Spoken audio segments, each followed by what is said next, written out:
Welcome to the Board of Education workshop meeting. Today is Tuesday, December 9th, 2025. The time is now 7:02 p.m. We could please stand for the Pledge of Allegiance.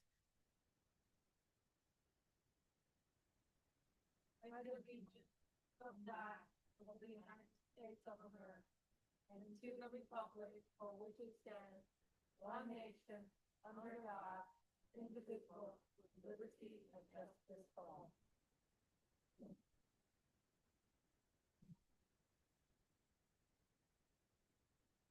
On the agenda, if I can please have a motion for correction on C, Norwalk High School Marching Band State and National Champions, we should have spotlight on there.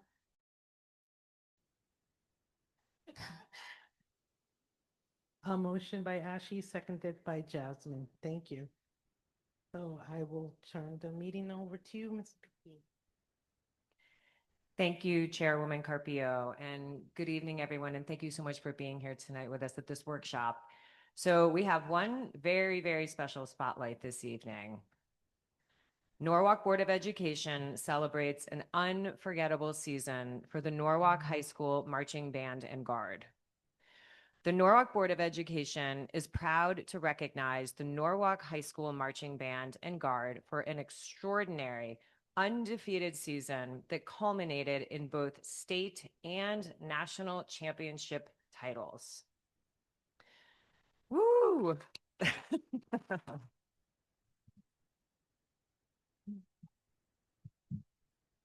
The Marching Bears opened November by capturing the Connecticut State Championship at the U.S. Band's Group 5 Open State Championships, honoring top honors for best music, visuals, effects, guard, and percussion, as well as the highest overall score across all participating groups.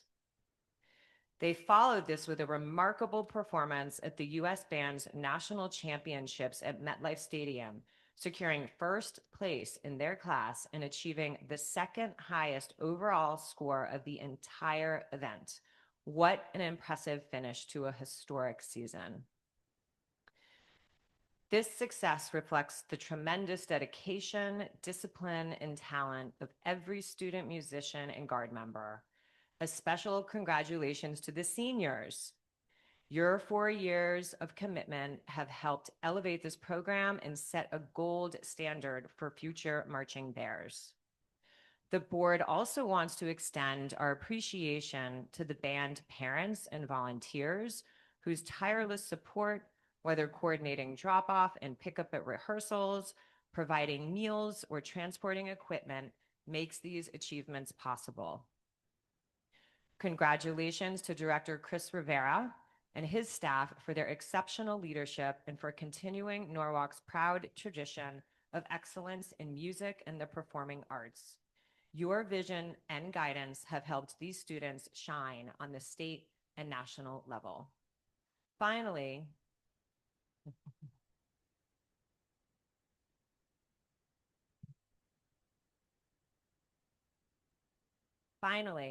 thank you to Principal Dr. Lynn Moore and the Norwalk High School team for fostering an environment where students can pursue their passions and excel. The Norwalk Board of Education once again congratulates the Norwalk Marching Band and Guard on an extraordinary and unforgettable season.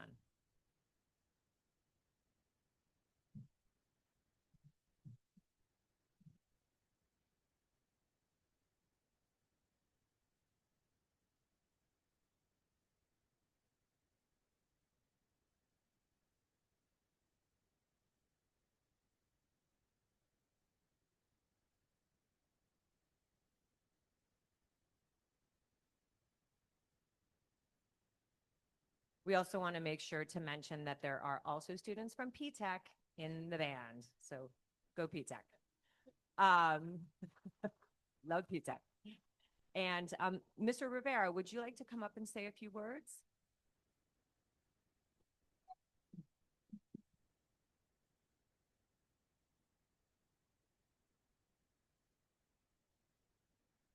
Hello, good evening, and thank you for having us here tonight. We really appreciate it. I would also like to just echo what was already said and thank and congratulate these wonderful students for the hard work that they put in over the 4 months. We've got another rehearsal tonight, so we've got about 50 students who couldn't be here tonight. But thank you to those of you that did come out. Also want to thank the school administration, the Board of Ed, my instructional staff, and also all the parents, like you mentioned, that move all the equipment and volunteer and chaperone. It really does take a huge community of people to pull this off every year. And we're really, really proud because when COVID hit, we dropped down to 82 people. And I just kept telling everybody, have faith, give me 4 or 5 years and we'll be back. And we're back to 150 people. And we're really happy. And I'd like to thank West Rocks and Nathan Hale programs too for being great feeders. And thank you to the board and to the city and everybody else that was involved in restoring the arts that were a little dubious back at the end of last school year. So we're happy to see all that back in. So again, thank you all very much. We appreciate it.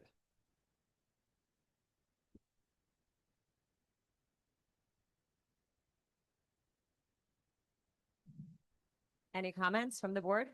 Yes, let me be the first to truly give you the blessing and acknowledgement that you received.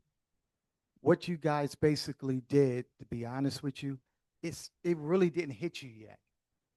It didn't hit you. It's going to hit you as the years move forward. And the reason why I can say that is from a collegiate standpoint, I also was a member of a national championship basketball team in '86.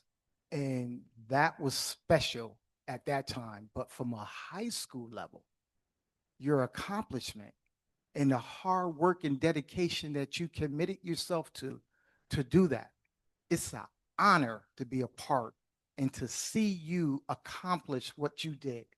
Continue your good work. Continue it and move it on. If you're going to move on to college and participate in band, the future is yours.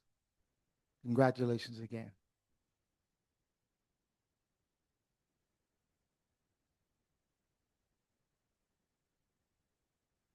I would also like to tell the public that is viewing this, the band, I know that they have a collection going for a brand new trailer. So not only should we as a village support this band and give donations, because they need to be able to travel and carry all their instruments with them. So if anyone out there that wants to help and contribute, just reach out to the school. Thank you.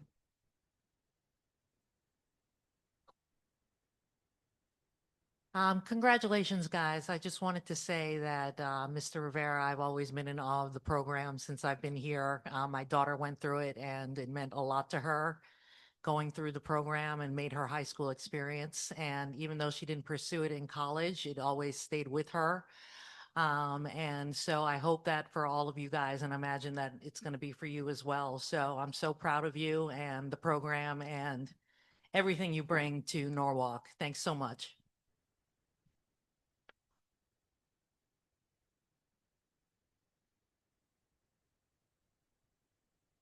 I just want to echo everyone's congratulations. And as Howard said, this is an incredible accomplishment. And years and years and years from now, you're going to be like, when I was in high school, we won a national championship for band, and it will stay with you forever. And congratulations, what an accomplishment.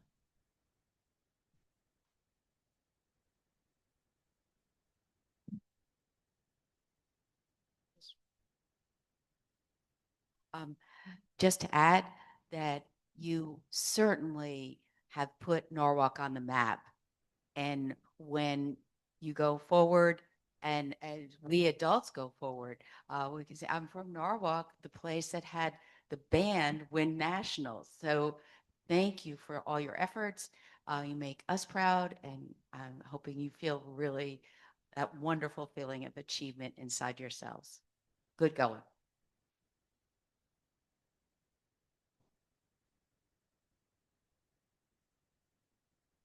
So I want to echo once again a big congratulations to all the scholars and the team that made this possible.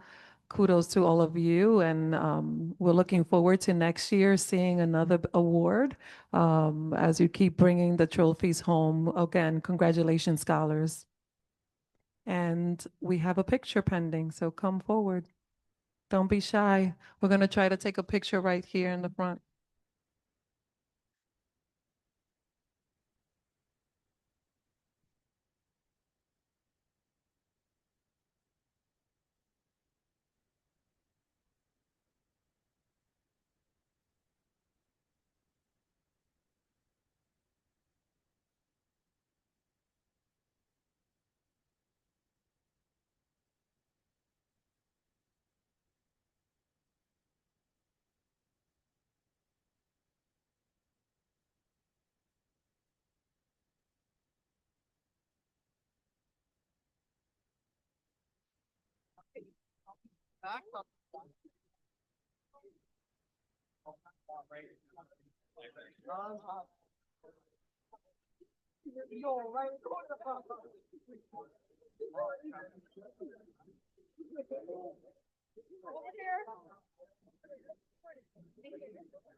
Definitely look the other way.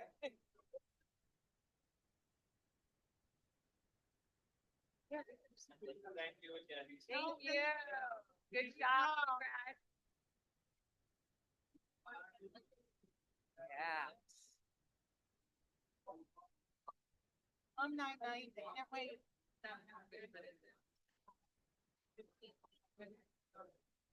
Oh, yeah. The last, no, the seventh. Oh, the seventh. Yeah. So I'm thinking by day two. Like this are coming home. Day Wednesday. Yeah.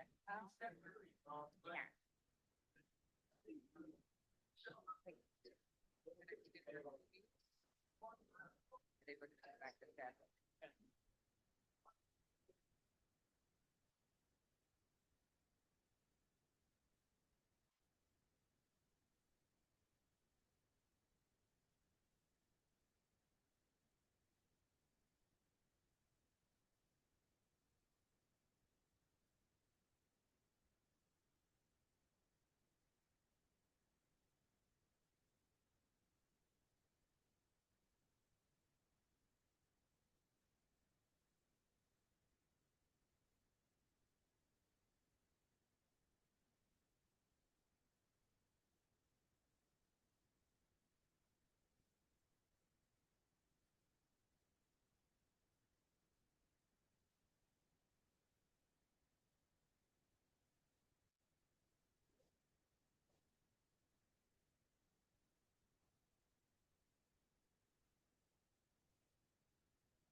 All right, so continuation of the meeting. I will introduce Dr. Alexandra Estrella for the rest of the workshop.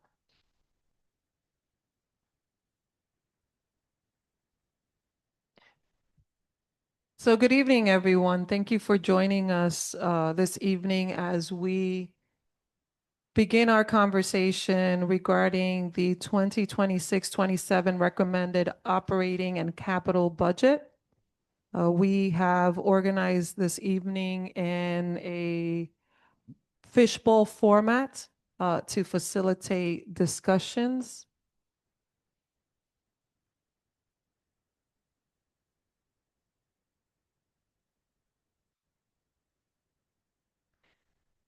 So the way we've organized the evening in terms of the triads is into three areas of the budgeting process. The first component or one of the stations will be focused on the operating budget, and Mr. Osmani will walk the board through those components. Then we have the CEP, which is food services, as well as grants, federal and state, local grants across the organization, and also components of the capital budget for the operations and IT team. Ms. Fayoes and Mr. Valencizi will be in that station highlighting those elements of the budgeting process.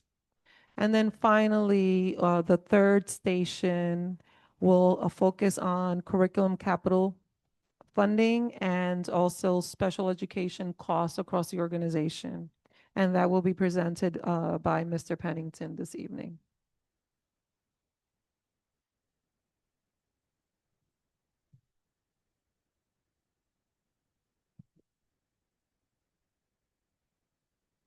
Ralph, it's not working. I don't know what it's doing.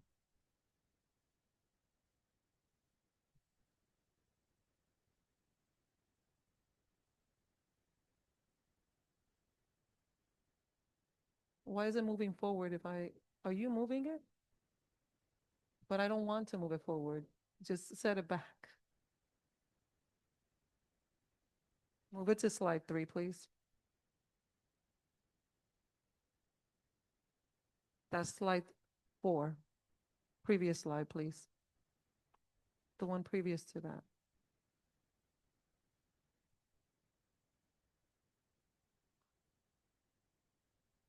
Transition it to the next, please. Okay, thank you. So this evening, as I said, we are organizing the conversation in fishbowl protocol structure. We will have the 3 stations as you see around the room, and each station will have 45 minutes to engage, 30 minutes which will be focused on the team presenting the information, and then 15 minutes of Q&A for members of the Board of Education. In this case, we've invited members of the BET and City Council to participate in the Q&A component. It was included in our agenda. I know we have Ed Abram and other members of the BET here. Thank you for joining us this evening to engage in this conversation and to learn about what we are looking forward to proposing. The community will be sitting in the outer component of the fishbowl and will have the opportunity to listen to the conversations, but are not engaged in the Q&A process. The 3 stations that we have set up will have in station 1, Mr. Pennington, and board members Diana Carpio, Howard White, and Jasmine Prezi.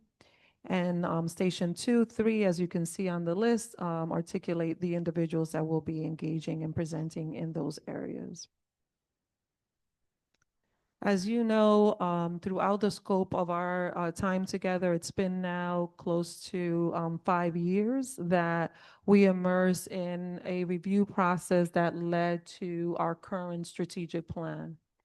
Prior to designing the strategic plan, we took the opportunity to engage in a number of listening and learning conversations alongside a number of studies which included facility studies, looking at our organizational work in terms of disproportionality and how students across the organization were being served or not, and identifying through the different studies what areas we needed to further prioritize and develop.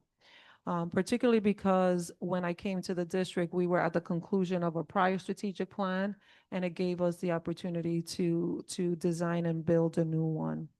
Through the new strategic plan, we've set key priorities that grounded our work throughout the scope of the past 5 years, building a future-ready focus around everything we did in terms of teaching and learning, making sure that the work we did was grounded on equity, that every child across our organization was receiving the instructional and tools they needed to enhance their learning. And then everything we did, we grounded on excellence, making sure that not only were we providing students with the most effective systems and structures within the organization, but that we were building processes that maintain our family engaged and informed. The family center is a good example of that, while also enhancing the quality of teaching and learning across the organization, because fundamentally shifting those practices is what will yield better outcomes for our students.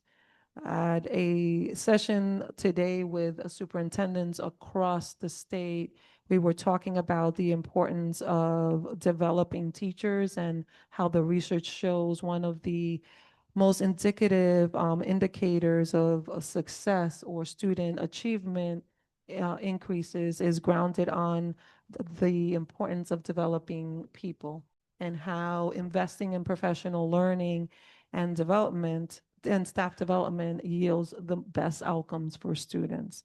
And as we immerse ourselves in also training the upcoming board, CABE also highlighted this element. So it speaks to the importance of this competency as we move the work forward. As we grounded ourselves in these areas, we also revised our mission and vision, making sure that as we move the work forward, everything we do is grounded on looking at the needs of all students and ensuring that we are developing civically responsive citizens that are moving forward to do great things in our society, and ensuring that as we are developing processes, that our work is grounded on developing students that are prepared for the ever-evolving world that we live in.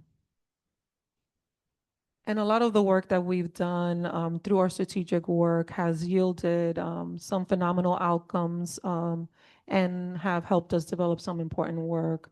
First, the portrait of a graduate that we solicited feedback from the community at large and help us design this work, focusing on 5 competencies that we're looking forward to gradually implement across the organization. Currently, we've implemented critical thinking, and effective communicator is in the process of year 1 of its implementation. And we're looking forward to continuing that work in the years to come. We've built a future-ready program that has yielded increases in our graduation rate because it's tailored programming based on what students need. We're making sure that we're providing students what they need to effectively engage in their learning experiences, not putting students into programs that might not necessarily meet their needs. And as a result of this, as you'll see later, our graduation rate has positively increased over time. It's important also to celebrate the great achievement of leaders within our district. As you know, Dr. Lewis was awarded National Principal of the Year. And it's a great honor to have him as a member of our team as he continues to develop Ponus Ridge and its focus around STEAM. As well as at Brian McMahon High School, Assistant Principal Ashante James received the award of Assistant Principal of the Year from the state of Connecticut. And it just speaks to the leaders, the development that we've been doing as an organization and the practices that our leaders have been able to put in place to shift the work and make sure that we're focused and grounded on ensuring that all students achieve throughout our organization. And today is testament to that continuous progress. You saw Norwalk High School's band and its outstanding achievement in terms of receiving the National Championship Award. And also Brian McMahon High School was moved up to a higher competition class this current year, which is another outstanding achievement. To further add, we have made significant strides in our international baccalaureate pathway. Last year, Naramek, Roten, and Nathan Hill were all authorized as IB World Schools. This year, CGS was also authorized for both its middle years program and the diploma program, which is an enormous achievement for our district to now have elementary through high school continuum of IB programming to serve the needs of our students across the district. So we're really proud of that accomplishment because that was no easy feat, and we were able to make it possible, one, due to the outstanding work that our leaders put to action alongside the collaboration and work that our teachers and other educators across the organization work in connection to the leadership across the district. Also, something that was really important to us, and we were thankfully, due to the additional funding, able to maintain was our CEP status that affords us the opportunity to provide free meals for students across the organization. And we've also been able to reduce suspensions by 9% across the district. And these are important elements to highlight because it speaks to the impact that the work that we're doing in terms of, one, not only be fiscally responsible, but putting to play programs and systems and structures that effectively yield better student outcomes across the organization. Slide.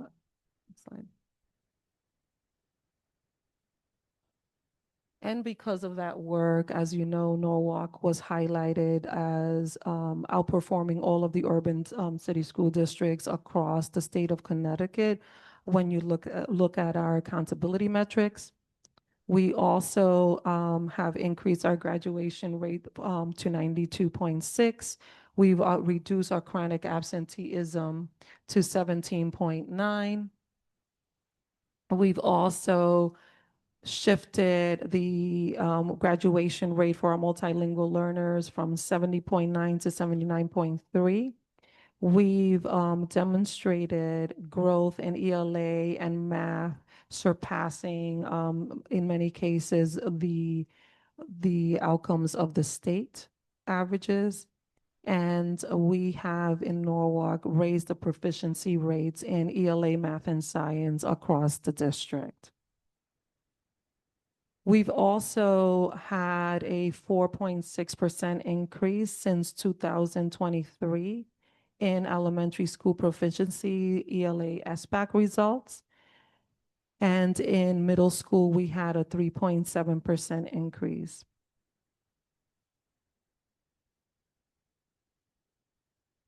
In mathematics, our SBAC proficiency rates have increased by 2.5% in 2023. And in middle school by 6.4%. For our MLL SPED, students receiving free and reduced lunch, Black and Hispanic students have also increased. So as I articulated, the proficiency rate of our students has been on a rise in all of these competencies, and Norwalk Public Schools tremendous growth on the ELA portion of the SAT, where we grew by 13 percentage points this past year. Further looking at this, the 2025 Connecticut SAT English Language Arts Proficiency, increased by 13.2% since 2023. And our math proficiency in Connecticut SAT increased by 4.6%. So these are just some of the highlights of how the work that we've done over the scope of the 5 years has yielded positive student outcomes. And as we are moving forward and thinking about how do we continue to do this important work, and how do we ground the budgeting process around setting priorities that are grounded in ensuring that student achievement continues to move in an upward trajectory, we took the time this evening to not only present an operating budget that allows us to maintain what we have in place now, but also highlight where our biggest leverage of expenditures live, and how rising costs is impacting how we constructed this year's budgeting structure, particularly because, as you know, special education costs continue to increase, health insurance costs also continue to increase, and every year we have contractual obligations that increase, and all of these elements combined have an impact in our overall ask for this fiscal year, and as articulated in previous years for other budgeting processes. So our hope this year is that we can propose to the city and ask that it will allow us at a minimum to maintain what we have in place. And as the board knows, last year's fiscal process was quite challenging, one that allowed us to learn a lot, but also one that created a lot of loss within the organization. And in many elements, we've lost support structures and personnel that was critical in allowing us to maintain and build the programs that yielded the outcomes that I highlighted this evening. So I'm hoping that as we put forward this recommended budget to the board, and the city looks at it and takes it into consideration, that we all understand the implications of us not getting at a minimum the ask that allows us to maintain the programs. Because as a system, we can't afford additional reductions that will limit our ability to effectively do the work in service of children. So as you engage in the learning experience this evening, I hope that you ask constructive questions that will help us better understand what you as a board would like to see, but also to build your understanding of what the drivers are that are impacting our current budget for this fiscal year. With that, I'm gonna now ask that the board transitions to the different stations. We have members of the cabinet in the different stations that they will be presenting. Mr. Osmani will be presenting in the table to my right. And at that group, we have Mary Ellen, Sherry, and Ashley. Station 2 has Sandra and Ralph, who are on towards the back left of me. And that's Kara, Colin, and Janine. And finally, Rob is in the back, and Diana, Howard, and Jasmine will start at that station.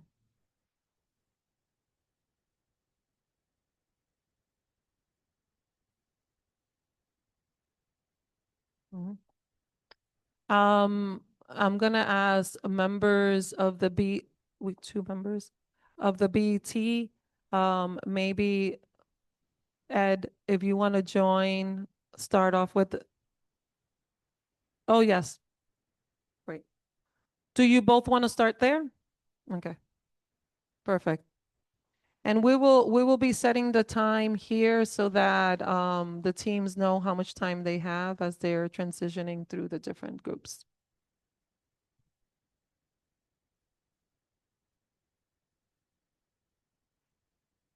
For the community members, you will find chairs at the different stations in the outer circle that you are welcome to join to listen in and maybe follow a group, or you can move around and listen to the different groups as they're engaging in their conversations. But you have chairs in the outer components of the stations.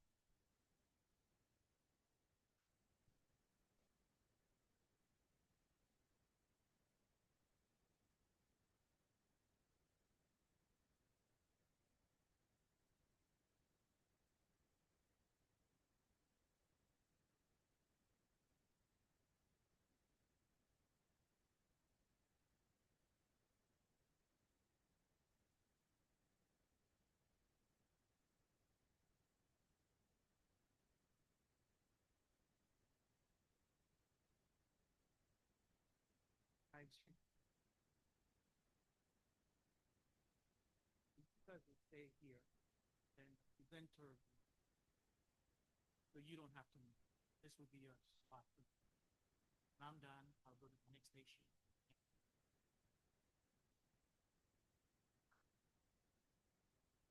So this is the operating budget.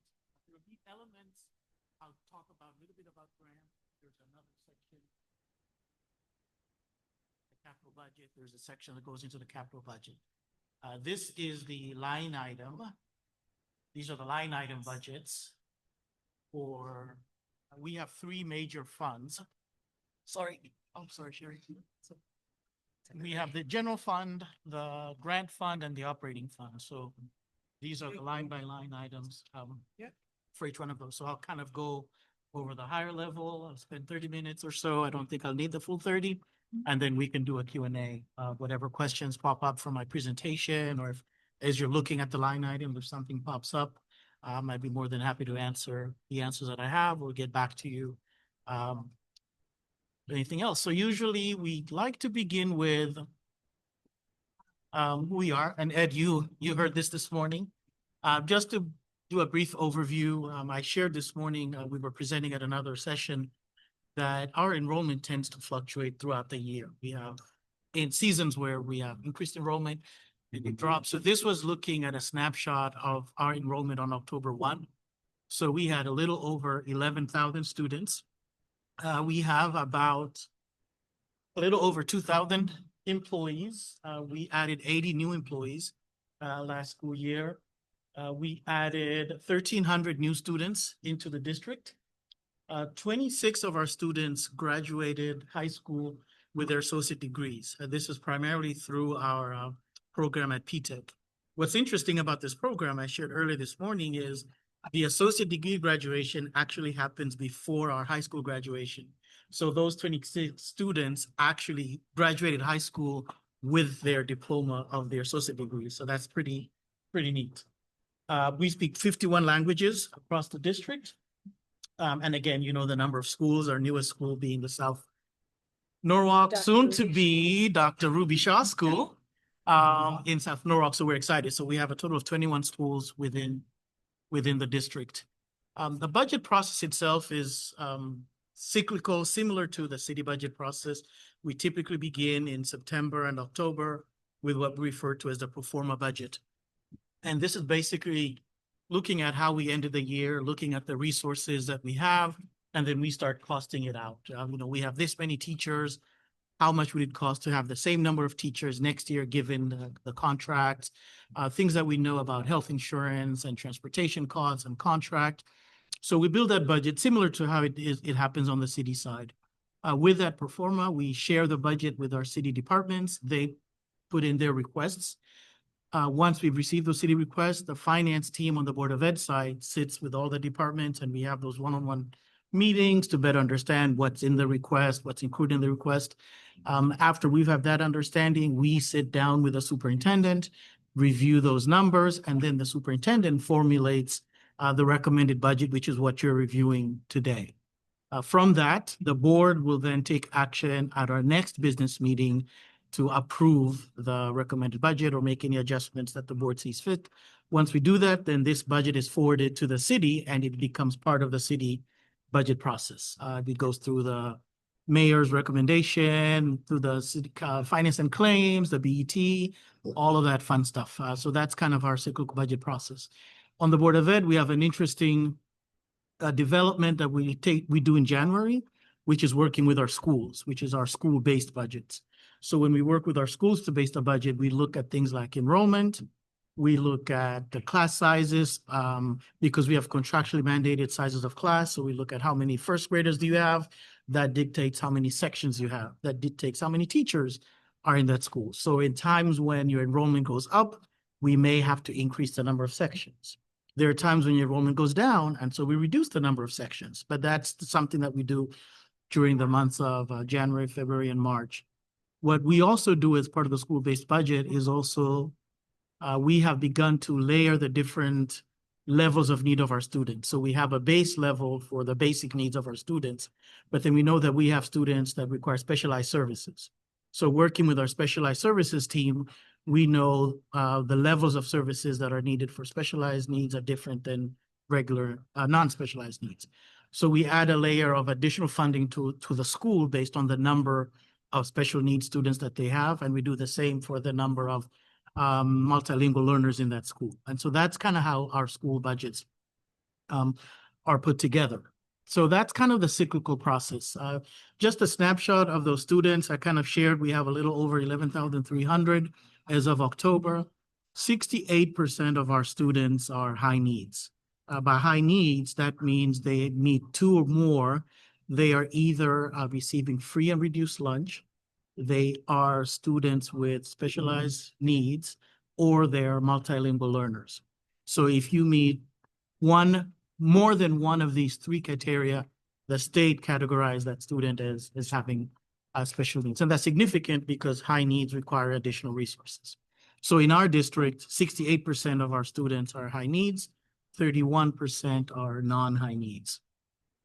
Statewide, if you compare Norwalk and the state, at the state level, using those same definitions, the state has 55% on average high need student compared to non-high need students at 44%. The significance of that is what we have seen is even in times, and I put in the note, even when our enrollment hasn't increased by much, the percentage of our students with identified as high needs has. And therefore, that's why you tend to see the additional expenditures on the students goes up because we have more high need students, even though the overall population stays the same. So we get that question a lot is why is your expenditure going up when your enrollment tends to stay flat? I've been CFO on the city side and I would get the same questions. Why is the police department budget going up year over year when the city population is the same? Why is the recreation and parks budget going up and up when we have the same acres of parks year after year? But part of that calculation is it's not necessarily the number of students or the number of citizens or the acres of your park that drives the increase in those services. There are other needs that prompt that to increase. But we get that in relation to our enrollment. So that's one of the reasons why in the case of enrollment, you tend to see not a very huge increase in our enrollment, but the percentage of needs, high need student has grown significantly, and we're significantly higher than the state level. So a little bit more on those demographics. 55% of our students receive free or reduced lunch. 45% do not qualify for free and reduced lunch. However, with us being under the CEP program that you've heard about, all of our students now get free lunch regardless. 22% of our students are multilingual learners, 78% are non-MLL. Specialized needs, we have 19% of our students have been identified as having special needs, 81% have not. That 19% has been increasing year over year, and I think I have a slide that shows that trend. And then looking at our enrollment by ethnicity, we are a majority minority school district. We have over half of our students are identified as Hispanic, followed by white, Black, and some of the other races. So this kind of gives you a sense of who we serve and the needs that exist within the district. Briefly talking about the different public engagements that we've had. These are the public engagements that we've had up until this point. We begin our process in September, as I mentioned before. On the 10th of September, this was when we had this particular meeting. That's typically when we've closed out the year. We have a sense of how we ended the year. So we give an update to the board and to the city, how we finished the year. And that gives us a sense of what the needs are going to be for the next year. Mid-September, we had a joint meeting with the Finance Committee of the city. We had a public hearing. We had business meetings in October and November. This year, we commissioned a community survey. And then during that community survey, we presented the findings of the community survey in November. Upcoming meetings include this one tonight is listed on there, workshop on the budget. Next week, the Board of Ed will receive and review and hopefully approve a recommended budget from the Board of Ed side to turn to the city. In January, we have another joint Finance Committee meeting on January 8th. At that point, we would have presented our budget to the city, and so we'll be providing some additional insights. It will have given the city opportunity to have seen the line item information, develop questions, and we come back and we answer those questions and just kind of talk about the needs. At that time, the city will also present updated financial information, challenges, pressures on the city side. So it's a information exchange meeting, but we have that opportunity coming up as well. And so I'm not going to go through every single date, but then in the budget calendar, we do have the Common Council at some point we'll set an expenditure cap. BET will hold a public hearing, and the Finance and Claims will also hold a public hearing on the citywide budget, all of which we will participate in. The grant side, as I mentioned, I'm not going to go into detail, but you have this information in front of you together with the line item details. On the grants, you'll hear more about the grants and what's happening with the grants at the next section, but it is a component of our operating budget that allows us to offset our local tax dollar funded programs. So grants allow us to offset that. So you have this information, but you'll get a more detailed presentation of the grants. So this is a summary by object. This is a summary of the same numbers, but by major grants. That's also in the handout that you have. So you can see some of our major grants and how they've been trending over time. And then you will also have a presentation about the Food Services Fund, and you'll hear more about our free lunch program, the community eligibility provision, we refer to it as CEP. So you will get additional information, but I've provided you some handouts with the summary and also the line item level for this account.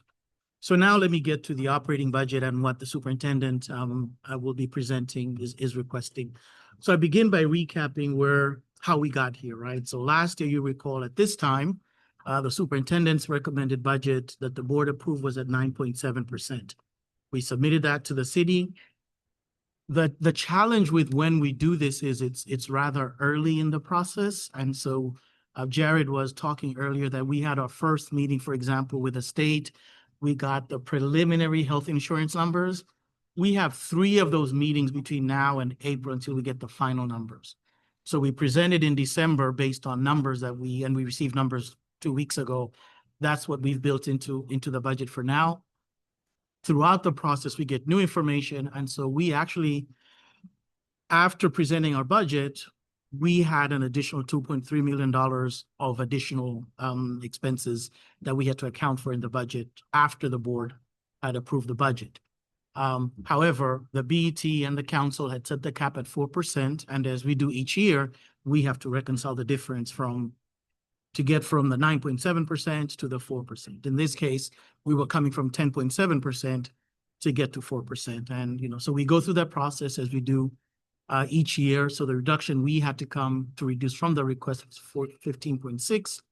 Fortunately, as we went through the budget process, after the budget was approved, there was the additional $4.5 million funding from the city. So that allowed us to reinstate some reductions that we made to balance the budget. And so finally, we had to reduce about 11.1 million. So the budget that was amended, including the city's funding of the additional 4.5 million that came to the operating budget, there was an additional 2 million, but that went towards health insurance. Our overall funding from the city last year was 5.9%, and that's the $247 million that we have to operate with. And obviously, as you know, it came from multiple sources. Some of it was part of the $10 million from the state. Of that, 3 million was part of that 4.5. And then there was also 1.5 million that the city took from its fund balance to add up to this amount. So that's where we are now and the budget that we have for this year. So this is basically just describing the process as I just did. We started the initial request from the departments, 14%, came down to 11.2. Superintendent recommended 9.7. The BOE approved 9.7. Mayor recommended 4. Common Council recommended 4. BET recommended 4. And then during the summer, with that additional funding, we ended up receiving an appropriation of 5.9%. So this was kind of the journey that the budget took last year to get to where we are today. So this is the budget. Again, you have this information in your packet. These are the the summarized line items. You have the detailed line items, but you can see how the $4.5 million that was appropriated to the board was spent. 3.5 million towards salaries, 890 towards benefits, and a small amount for professional technical services for a program at Brian McMahon. So you add that 4.5, that's how you get to that 247. So in terms of what is the superintendent's request this year, it is, as you can see, it's 6.5%, 6.5% over what we have approved this year. And I'll talk about what the drivers for that are. But if you're looking for that bottom line number, the request this year is 6.5% over the total budget that was approved at the end of the budget process in the summer. It does reflect a 15.9 million year-over-year increase. 71% of that ask is salaries and benefits. Just maintaining our contractual obligations, the number of teachers that we were able to reinstate and those that we have. So those are the major drivers. That is the biggest drivers of the budget, but then there are others that I'll kind of talk about for this year. The main one is special education, and you'll get another session on special education. I mean, you'll hear about what the trends are, but in summary, what we're seeing in special education, and this is not unique to us, it's an increased number of students identified as having needs, but then also the providers that service our children, those that are not serviced internally, their costs have gone up as well. And you'll get additional detail. I think you will also hear examples of how much each provider has gone up over the years in the next section. You heard about insurance costs. Currently, the district is on 2 insurance plans. We have a number of our employees that are on the state plan. Our teachers, I believe it was 2 years ago, moved out of the state plan to a high deductible plan administered by Cigna. We heard from the city that, from the state, sorry, that the insurance rates are going up 15%. That's the same rate we are charged, and the city as well. And so this will be something on the city. On the Cigna plan that the teachers are on, we have not yet heard. They give us their data rather late, but the first year they got on, it was 15%. Last year was 15%. And if the state is telling us 15%, there's a really high likelihood that it will be within that same range as well. So for purposes of putting this budget together, we have assumed a 15% increase in both plans for us. You heard about the school meals program. We have reinstated a school meals program, but it is at a cost to the district. And so what we did last year when we were looking to find savings and save positions, we opted initially to not give free meals to all. And so families that could afford to pay for the meals, we were asking them to pay for the meals. There was a huge community outcry in that we had been providing free meals since COVID. And so we were fortunate because of COVID, the federal government had relaxed their rules to allow everybody to get reimbursed. But post-COVID, we became eligible for the community program. And so parents and children were used to having these meals in our schools. And so there was an outcry. Unfortunately, we had city stepped in, provided some additional funding. We had private donations. from the McCord Foundation that provided us funding. So we were somewhat made whole this year. Unfortunately, the way that the school lunch fund is funded, it's funded by a combination of grants from the state and grants from the department, not grants from the state, two major grants coming from the federal government. With the changes in how the federal government funds municipalities and states, we had two of our grants not come in at the levels that we had expected. We had, I don't remember the schools, but one of our lunch programs that supplements at 10 of our schools, we had applied for the same 10 schools. Only 4 of those schools were approved for a lunch program and for a breakfast program. So that caused us to lose almost $500,000 or so in revenue that we had budgeted for because we had always received those grants. And so when we put the budget together, we put it with the understanding we were getting those grants. Well, we didn't get those grants. The other trend we're seeing now is because we had initially told parents that they were going to pay for meals, even though we've gone back to free meals, not all of our parents have gone back. Students that were getting packed lunches got used to their packed lunches and they love the sandwich that mom puts together in the lunchbox, and it's hard to go back. I know. So we have examples, but as a result, the number of students eating our school lunches has gone down, and therefore the reimbursement we get for that has also gone down. So it's a double whammy.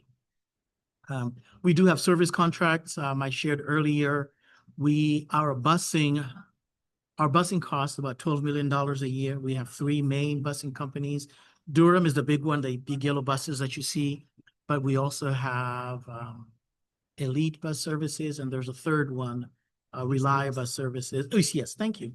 All of those contracts are going up 8%. So you factor 8% of 12 million, that's a driver as well. I talked about the staff and benefits. We're excited about the South Norwalk School. This year, we're adding a 4th grade to that school. So we need to staff additional teachers and paraeducators that we don't have.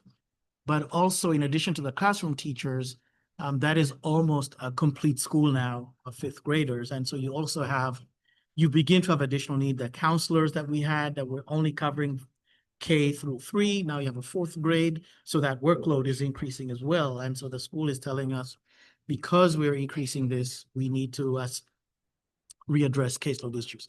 So in addition to teachers, we're seeing some support staff at the school that are also needed because the school is almost a full-blown school at this point.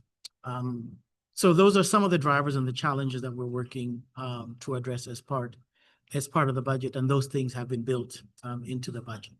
So right now, looking at,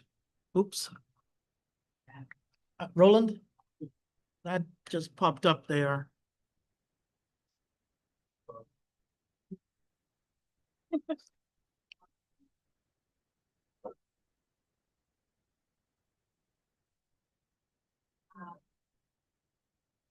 think that's the connection that's recording us. But I'll keep going. Oh, but I can't see the slides.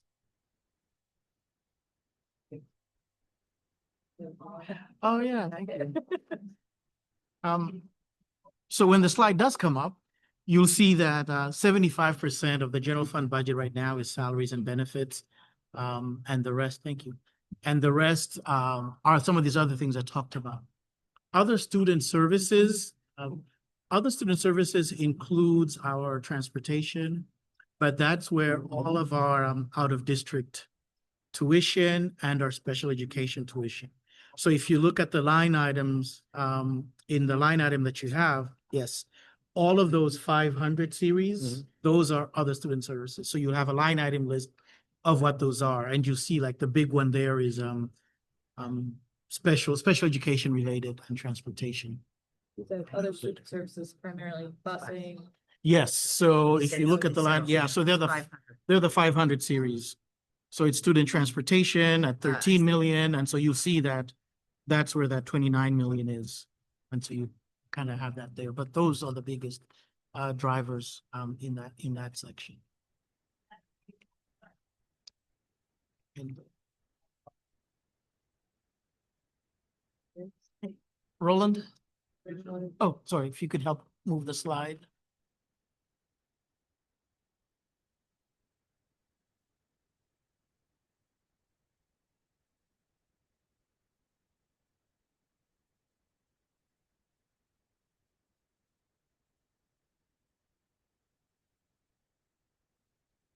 I think we're close to the end of the slides. That's okay.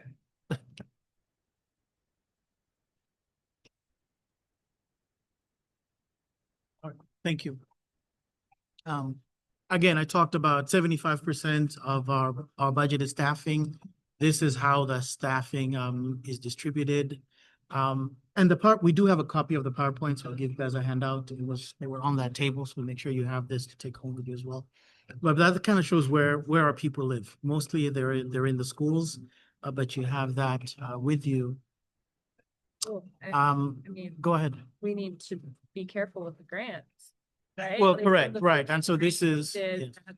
we've already seen that get dicey with. Yes, and so I think there's a pie chart that's coming up that shows that for this year's budget, of the total budget, 10% is grant funded. That's down from about 25%, during before. And you'll hear more detail on the grants, how they're harder to find and just the rules have changed. This is a summary of the staffing, so you can see year over year where the changes are happening with the staff. I believe net increase is 3 on the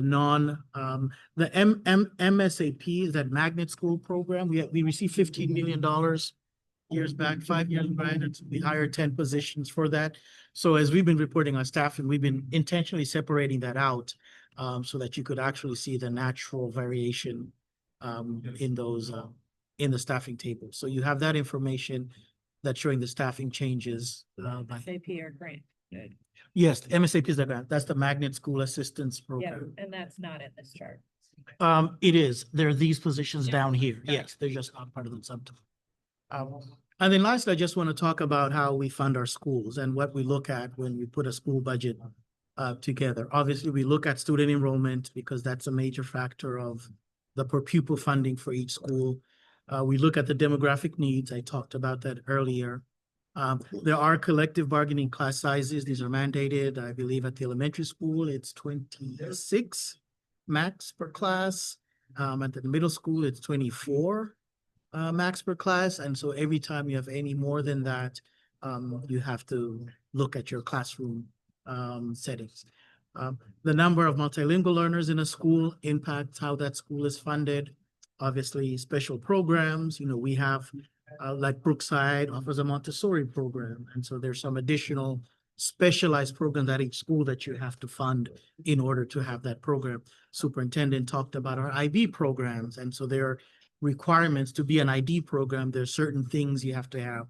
There's certain curriculum that you have to have as an IB program school that not all schools necessarily need. So we look at those types of things in determining what schools need. And then with specialized staffing needs, we also look at that. We have students that are on individual education plans, which mandates if they need a one-to-one assistance and all of those things. So all of those are factored into how we fund our schools. And so the last example I use is I just take an example of a school like Fox Run. This was last year's budget. So the top half, that 5.864 approved 2025 budget, that's the locally funded part of the budget. I talked about grants that we receive. These grants go directly to the schools. And so for Fox Run, as an example, they received almost $1.6 million in grants, 1.2 of which were special education. And they did receive a facilities grants as well in that school. And so you could see that between the local support and the grant support, that's how you end up with a total funding for the school. Looking at Fox Run, you'll see their class sizes, K through 5. So you can see their enrollment. That enrollment determines the number of sections. The number of sections determines the number of teachers for that school, classroom teachers. But then you also have non-classroom teachers, library teachers and coaches and all those other positions. But in essence, this is kind of how a school budget would look like. And so when I talked about that school-based budget timeline, this is the work that we're working with the principals to achieve. And then again, this is just looking at that same information differently. And I think that is my last slide. So again, this is that pie chart I was talking about. So the general fund at 263 million, that's the 6.5%. Grant funds make up about 10.7% of the overall pot. And then our food services budget, which I talked about, makes up about 2.7%. And so all of that in totality is the operating budget for the Board of Ed that we're superintendent is recommending. And I'd be happy to answer questions if you have any now or clarifications. Just a few questions for clarity, Linda. Yes. Back to the 4.5 million from this year, Correct. that does not get built into the minimum budget requirement for the state, right? Our MBR is based off the 242 number. My understanding is it is baked in. I believe, I'm trying to remember the BET meeting where that question was asked and both the mayor and Jared responded that it was, but I'll check with Double Jared. check with that. Double check with because Jared, The but- last conversation I had with the mayor Oh, okay. indicated the opposite. Oh, So okay. let's So just yeah, clarify that. That's And a so big it- question, And important question. it's a. That is really a very good important question because it makes a huge difference. Right. At this point, you should be transitioning to your Q&A. We're there. Right. We're there. And then the second, it's more of a validation of my math. If we, for the moment, if we assume that the 4.5 is not in the MBR, the increase from the original allocated budget to this year is closer to 8.5, 8.2. 8.6 Oh, yeah. something like that. percent Yes, versus the 6.5. Okay. correct. Right. Because it would assume that the $4.5 million, those positions are new positions. Yeah, well, yes. it's also, that, it wasn't in the base. Correct. It was incremental funding that we discovered, but if you go base to the following year, it's closer to about 8. Yes, if you go base to base, if it's not in the MBR, then. Right. And we were of the understanding that it. Again, I'm is, not but gonna, I don't want to No. debate it. It's a question for clarity. Yeah. Yeah, I mean, he'll go Yeah, down. yeah, We can- we'll double we'll check double it. I'm check. just not gonna go pull them out of it. No. Right. I do discussion. have a question. And- was presented at one of the meetings that it was part of the. Yeah, well, you had stepped away for a moment. I've heard it both ways. So we'll just get clarity. Yeah. I'm not asking to defend one thing or another. Right. And then the last thing that caught my eye in the line item detail, item number on salaries, the 126, the non-union Yes. staff. What is basically non-union staff? So we have members we have staff that belong to collective bargaining. So in your case, they would be, you call them ordinance employees on the city side. So they don't belong, they're not part of any particular union. So for example, the HR department, because of the sensitivity of the work that they do, they're non-union staff. The finance department, they don't belong to a union. So we have a number of positions in the district that do not belong to a union for a variety of reasons. So on the city side, you call them ordinance Sure, employees. sure. So we call them non-union staff. So Okay. they're not part of a union, but they are, they're employees of the city and they perform a variety of functions. Right, and District-wide. the majority of those functions are non-student facing or are student facing? It depends. I'm trying to think of the list of, and student facing is challenging. Sure. They're not in a school, yes. Okay, But do they work in support of schools? If a teacher calls HR because they're sick and they're going on FMLA, they work in support of the teachers, but they're not student facing, they're staff facing. So, yeah. all right, thank But you. because I think most of the teachers are part of the teachers union, principals are part of the principals union. And so those would be positions that are not in a school. Okay. Positions, yes. Thank you. I'm sorry to monopolize. No. Questions, good questions.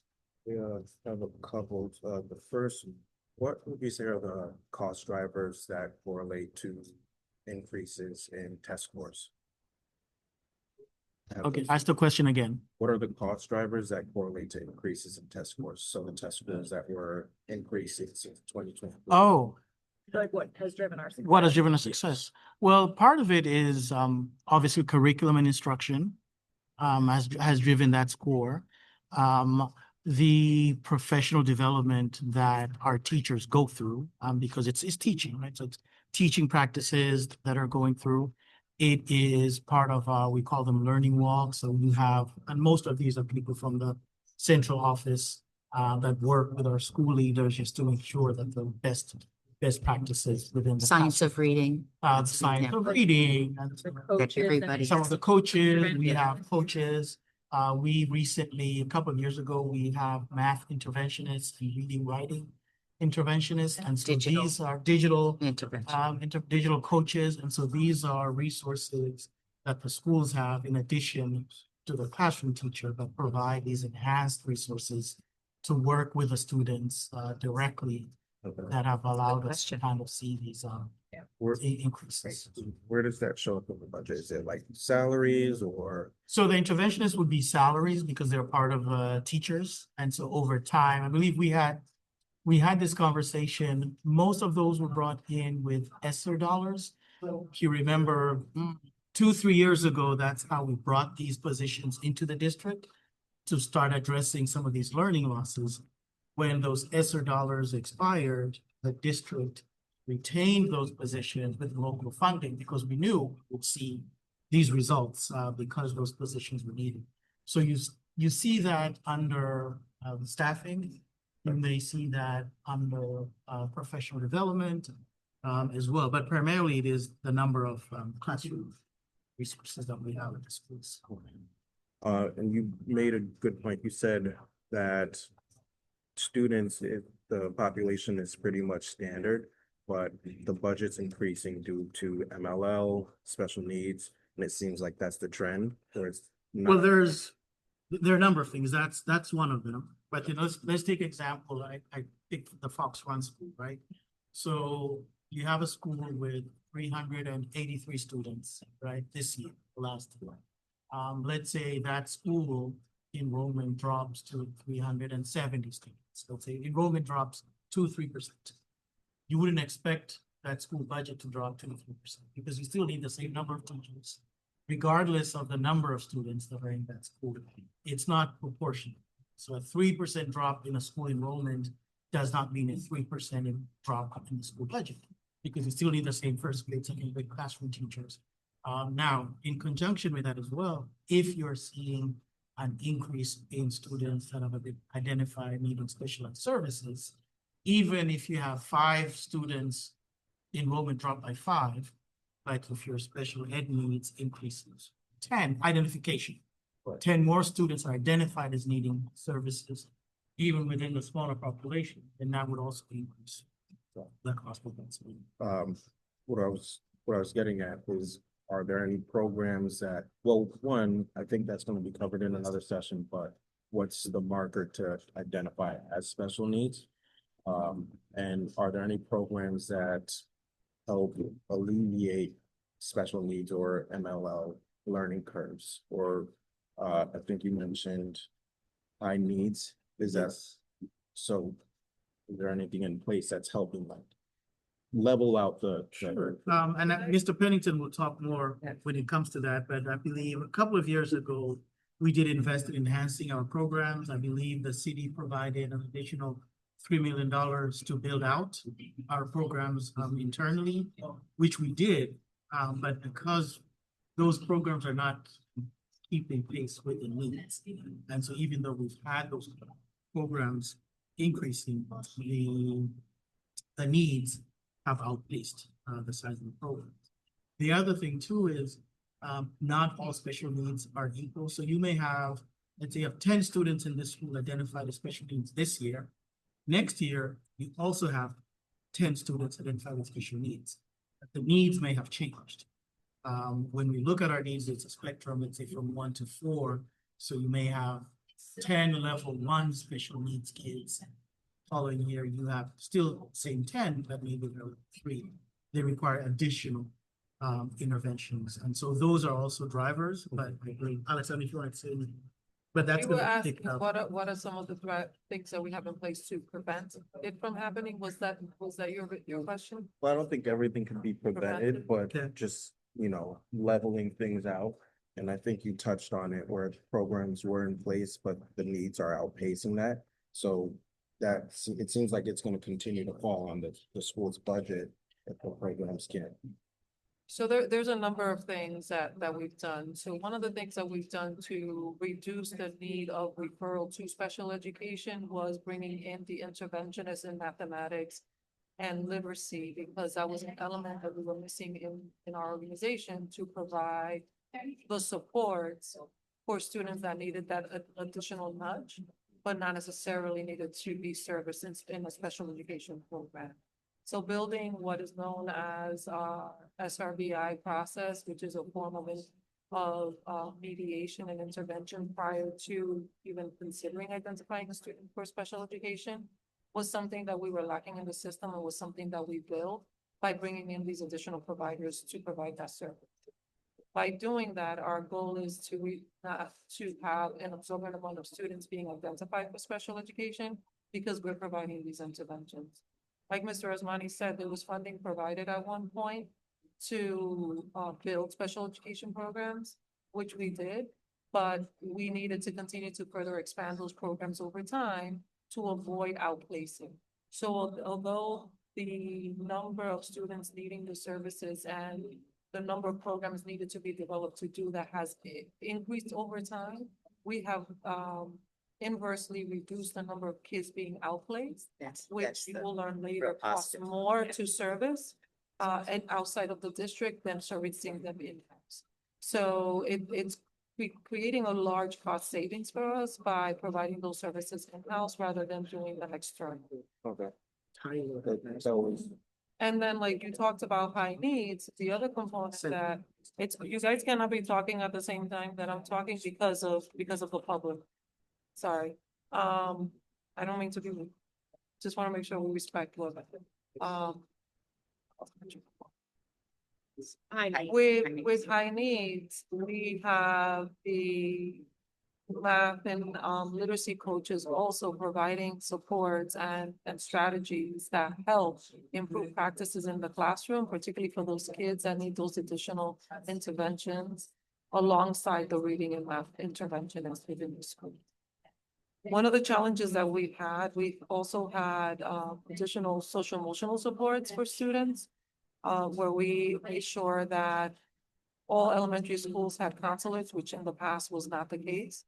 We've had to make adjustments in terms of the overall support around social emotional health across the district. Because we've lost grants and funding, we've had to make reductions in those areas that we're hoping don't have a significant impact in the work that we had already done that had yielded a lot of success. Because we have less personnel now to do those interventions and supports relative to what we had in prior years, thanks to grants and other resources that were coming into the district that no longer are available to us. Your point about outplacing. I think we've touched a couple times on the synergies between the city and the Board of Ed and costs that can be meshed. Is there a sequence in the budgeting cycle where that's discussed? So one of the things that happened several years, a few years, I don't think you were in the BET at the time, but we collaborated with the city to conduct an efficiency study to look at what services could we engage collaboratively to reduce costs. And then as organizations, where were areas that we could bring efficiencies that would reduce costs? What we found, particularly in like school grounds and services with DPW, there was a number of opportunities for us to collaborate, which we have already put to practice and are doing. And I always say, like, we have a really great relationship with our city counterparts and work really well together. So all of the places that we were able to find efficiencies, we did. And actually in that study, the areas at the central level that we needed to make modifications, we made. Yet they found us to be understaffed in a number of different areas. And with the reductions that we made last year, it puts us even more significantly understaffed than when that study was conducted. So every area that we have been able to do that, we have strategically done that. I know, Mr. Asmani has also worked with, the finance team to also build efficiencies, particularly in our data systems and how we operate and utilize some of those systems. They actually formed a committee where they get together periodically to talk about how to build efficiencies across the organization in terms of payroll and other elements that we collaborate in with the city. You mentioned contractual obligations with busing system. Have you considered, well, that's just an example, but have you considered bringing in any of those services that you outsource?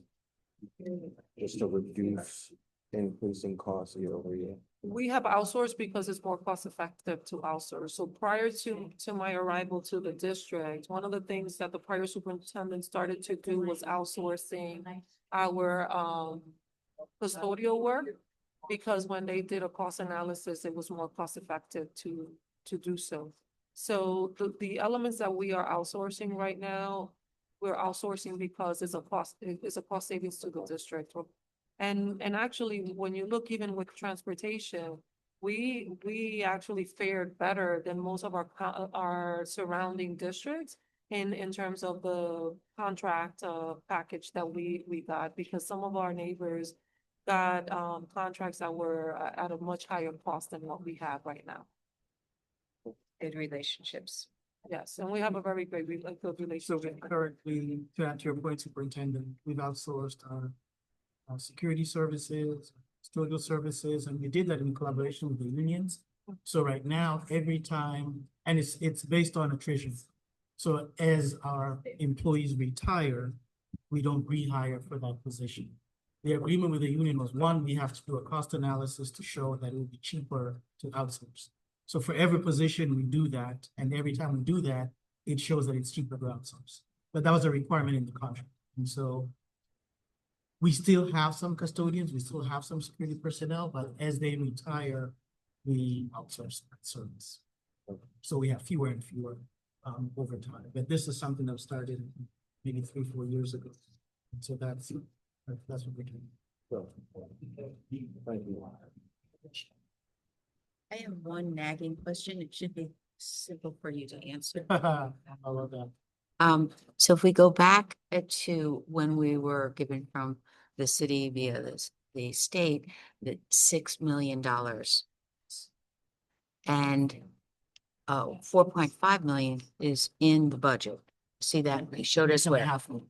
It's 6.5, excuse me, 6.5 million. And so the 2 million went to health. To the health insurance. Insurance. I don't, where I'm having trouble is I don't understand why that isn't in the budget. I mean, if we're paying the health insurance, why is that No, in the operating budget? We have health insurance in the operating, but the way we fund health insurance, the board and the city have a joint health insurance fund. Okay, so separate that's from the probably general what. fund. So each year, as Got part me. of our budget, we transfer funds. At this point, we should be wrapping up our final thoughts and transitioning to the next station. And our health insurance will be from there. Oh, so we got 6.5 and we put 2 million into this Right. team Yes. budget for healthcare. I didn't. Yes, so this year, That's for the example, part. we're Okay. transferring Okay, you almost answered it. 38 billion You answered it. into that, indirectly. Thank you. What I will say is that unlike the city budget, from my understanding is that the Board of Ed budget is more fluid because we enroll students all throughout the year.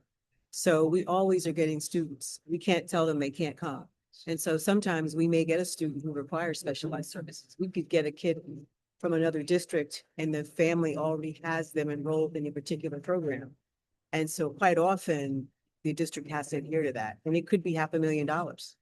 So there's $500,000 that the administration might not have planned on that we now have to fund because it is the law that we educate the children, At least in when they have restrictive specialized needs, regardless, we can't say you can't come to our district.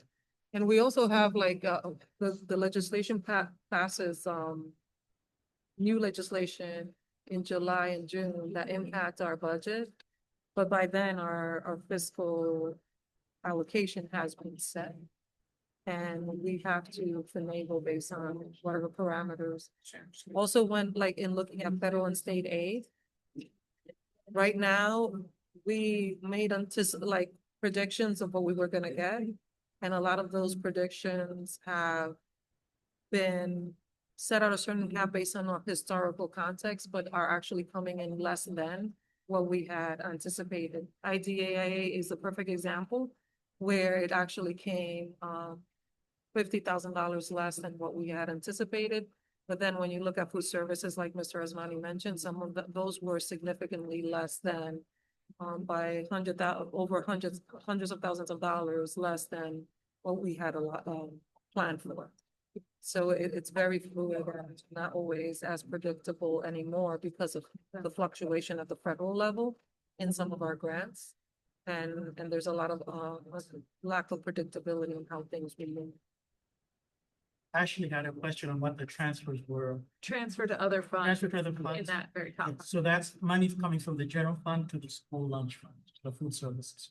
Gotcha. And Okay. then this year, we're also transferring money for our limited liability, auto, and property policy as part of the new funding for that insurance. So those are the two elements. Okay. And what's driving the large increase year to year in other professional and technical services? That is what we pay, that 330 account, that is our out of district special education. Okay, thank you. That's what this is. Thank you. Oh, and that insurance. Page. Yes. 350 is the issues. The rest- Thanks. So You we're, guys we're, stay- we're staying stay put. No, we're staying. I We're was just staying trying to put. see if they were done so I could see if Jared could give me a quick answer on the MBR. Oh. Everybody's done their transition. One over there. Thank you, Linda. Okay. Sure.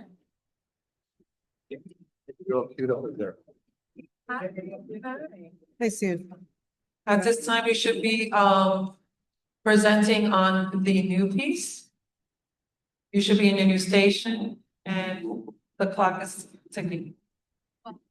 Thank you. The clock just, yeah. It's touching. You're gonna get a test after this. What did I learn? Let's see what Norwalk Public Schools taught me.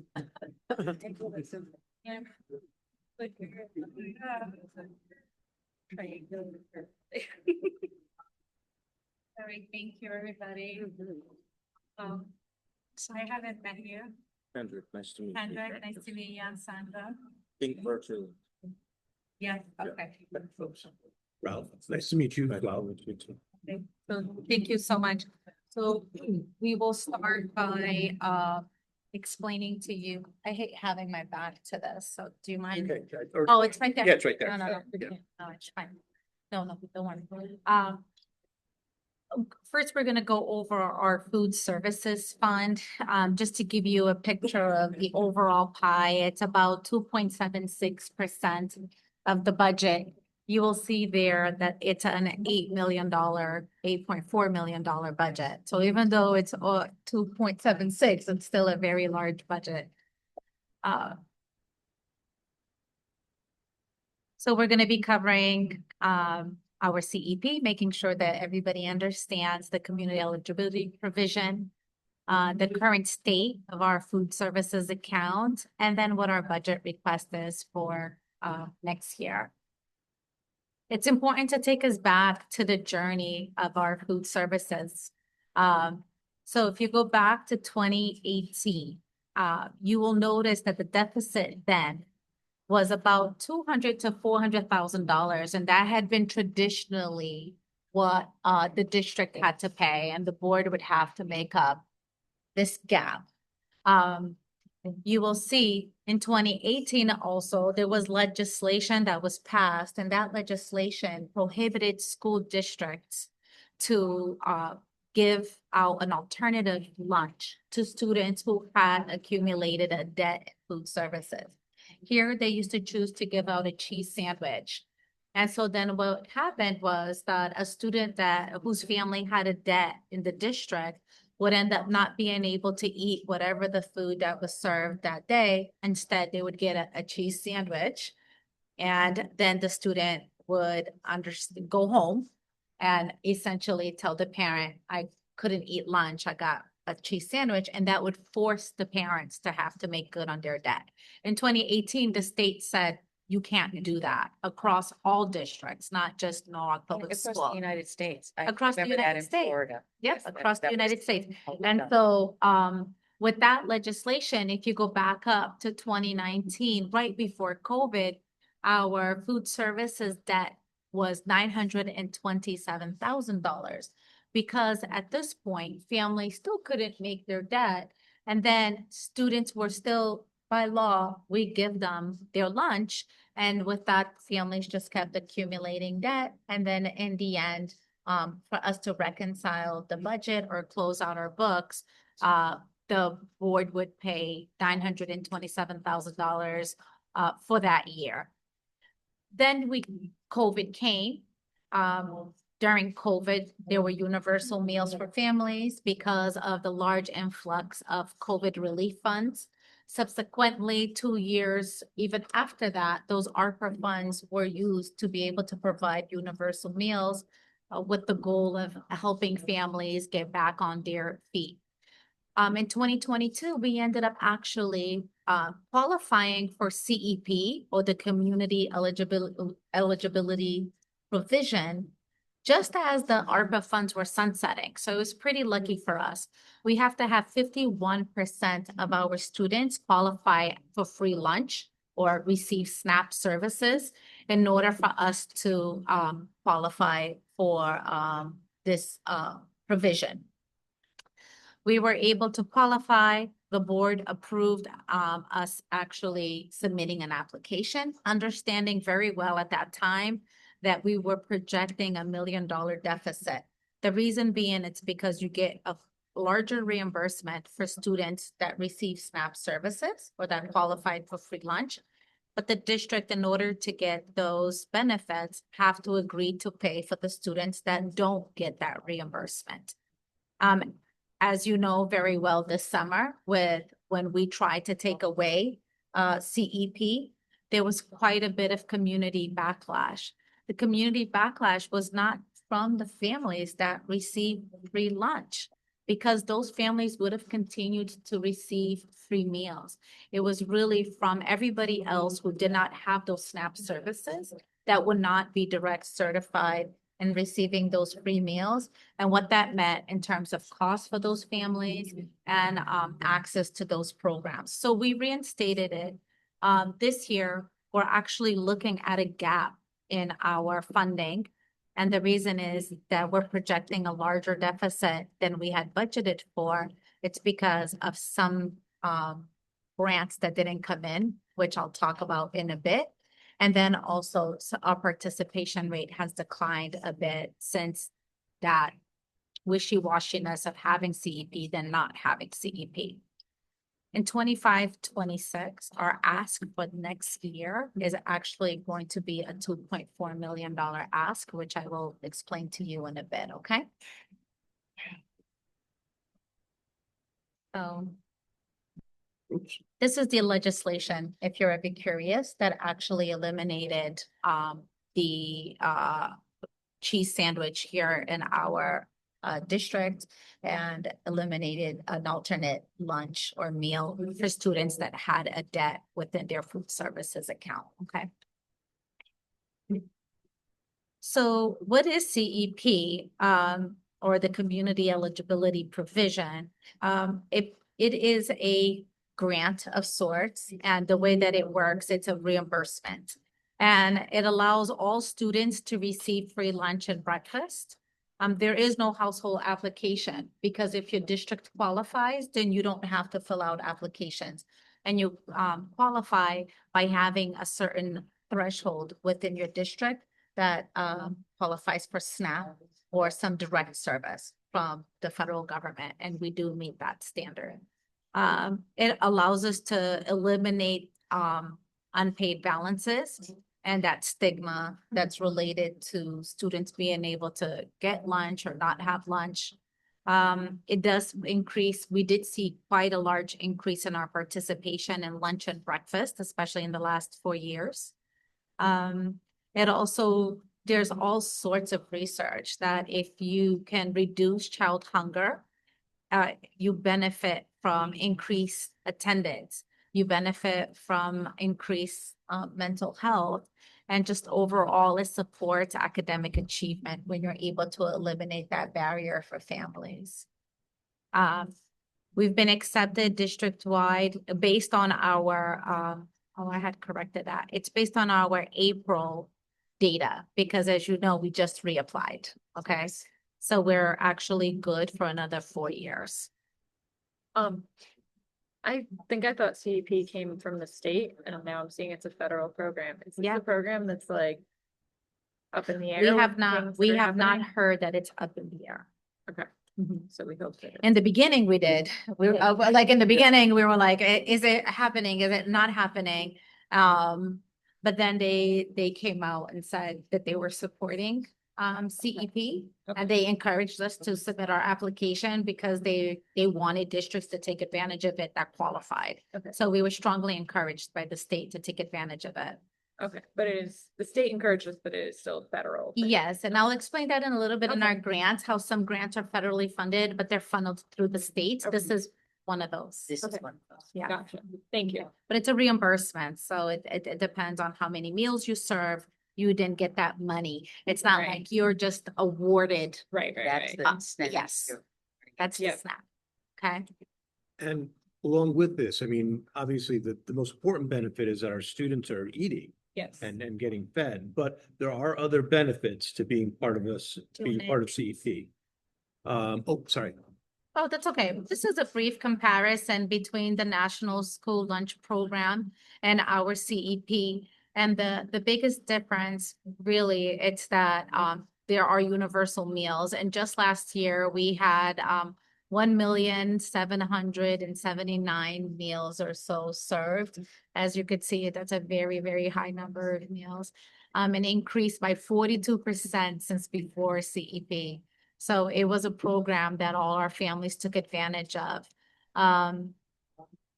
We ended up being able to reinstate it because Dr. Estrella requested assistance, not just from the city, which actually supported us with $200,000, but also from a philanthropic donor that gave us another $200,000 and some savings that were captured through the district for us to be able to meet the deficit. We do still have an additional deficit, like I said, and I will explain in a bit how that deficit came about. But for the fiscal year 27, we're looking at a cost of $8 million, $8.4 million for food services. We anticipate a $6 million reimbursement based on this year's reimbursement rates. And so then our request for the board is that we fund it at $2.4 million. I included this little article at the bottom because Connecticut has long been an advocate for universal meals. Congressman Jim Himes, go ahead. I was just thinking that there's going to be a meeting of legislators and breakfast coming up. And I'm not really sure what meeting I was at recently, but they were saying Yeah. that universal meals will be one of the education. That's topics. awesome. That's what I And so, heard. and Connecticut has been at the forefront of Yeah, fighting for I didn't read it. universal I meals. heard it. And what that would do for us is if meals become funded, whether it's through the state, which this article talks about the state basically proposing that maybe the state should fund universal meals for Connecticut, or whether it's federally funded, but then it would eliminate that $2.4 million ask within our That would budget. be Great. Thank you. You may advance, and then it will talk about yours.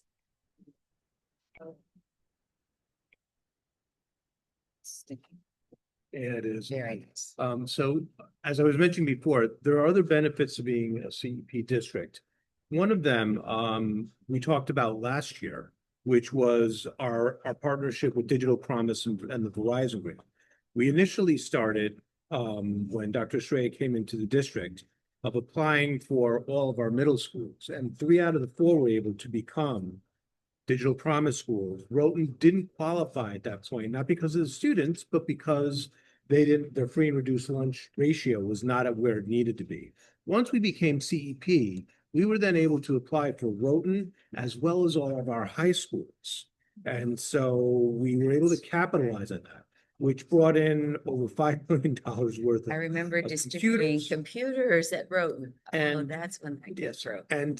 and $7 million too on top of it of internet access over the years. So really, it's brought in a lot of different funding as well as helping to fund some of our coaches that have been in the district for the last, for the first 3 years that we have. Digital coaches. Digital coaches in the first middle schools as well as the others. But beyond that too, it also helps us to pay for our internet access. We receive through the FCC a reimbursement for our internet access based on your free and reduced lunch numbers. So in the past, prior to CEP at all, we were usually receiving a 60 to 70% reimbursement. Once you become a CEP district, though, that number gets multiplied by 1.6.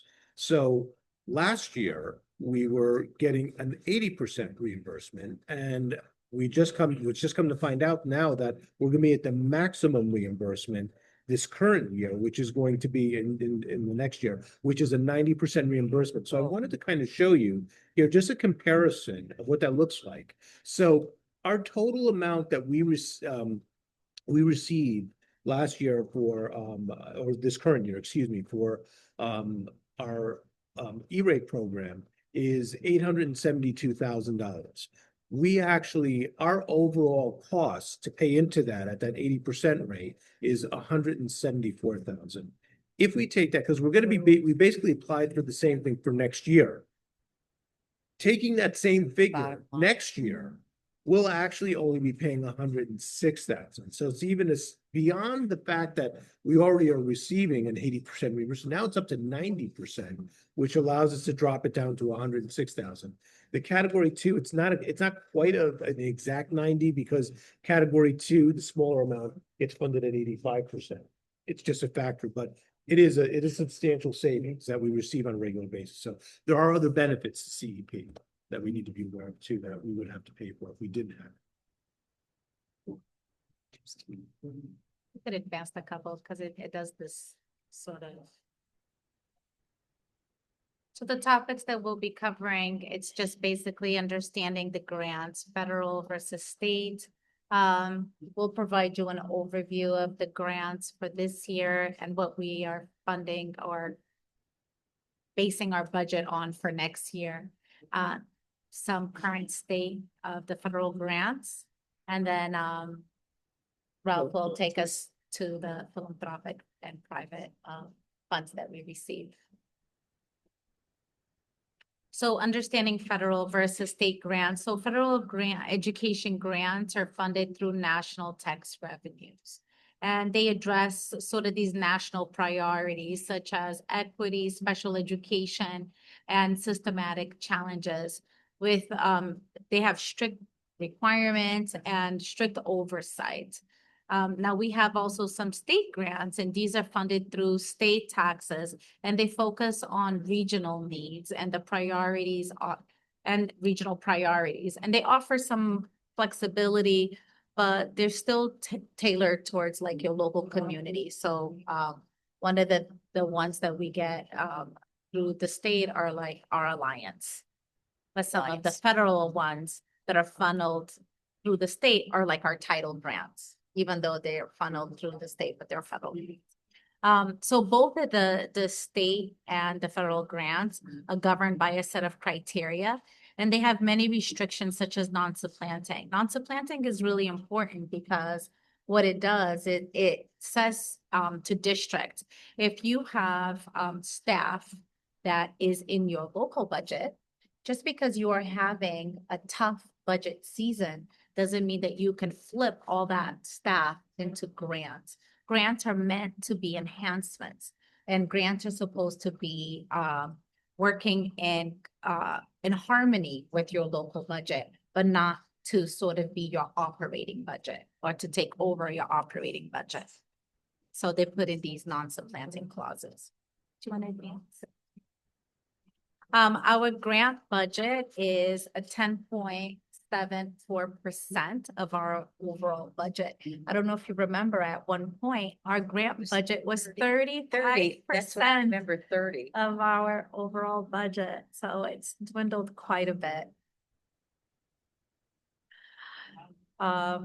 So some competitive grants and understanding the distinction between competitive and entitlement grants are competitive grants are open to eligible entities such as school districts and schools, and you have to seek and apply for this funding. So this is no one's knocking at your door offering it to you, but you end up seeking it, or somebody, sends out an email if it's a research grant and they for submitting proposals and applications.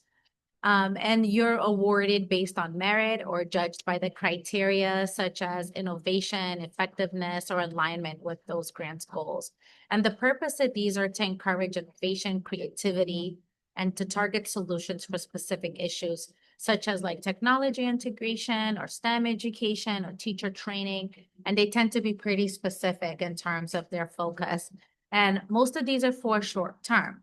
So that's the caveat. The catch-22 is you could do a grant, it's for 5 years, but you have to commit that after that, you are going to be absorbing the cost of that program or of those staff into your local budget.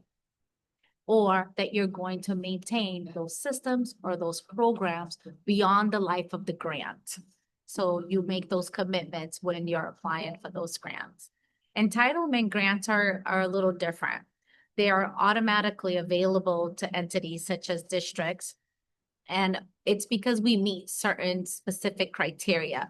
A lot of it is because we have students that are from low-income populations or students with disabilities. And so then these tend to be more regular. And the funds are distributed based on a formula, and these are set by law. And they consider factors like our enrollment population, income level, and then obviously student needs. And funds have many restrictions, again, such as non-supplanting clauses. These grants aim to ensure consistent support for widespread needs, such as Title I for low-income schools or IDEA for special education. And they're typically pretty predictable. They've been lately a little bit more unstable. Yes.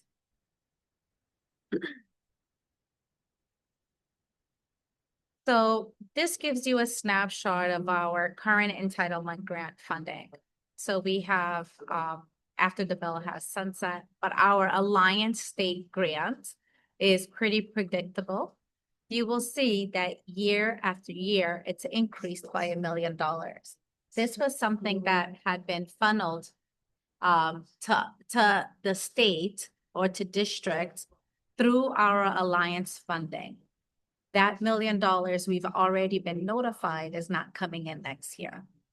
See, it's flat. Okay. IDEA federal grants, we anticipate a small bump. But again, I will talk about some of those federal concerns in a bit. We do have an inter-district magnet, and this it pretty much supports the Center for Global Studies. And we have the priority schools, that's a state grant that we anticipate a small bump for the upcoming year. Our title grants, we have a 10% or so anticipated decrease in some of them and increase in one other one, in Title II, I believe.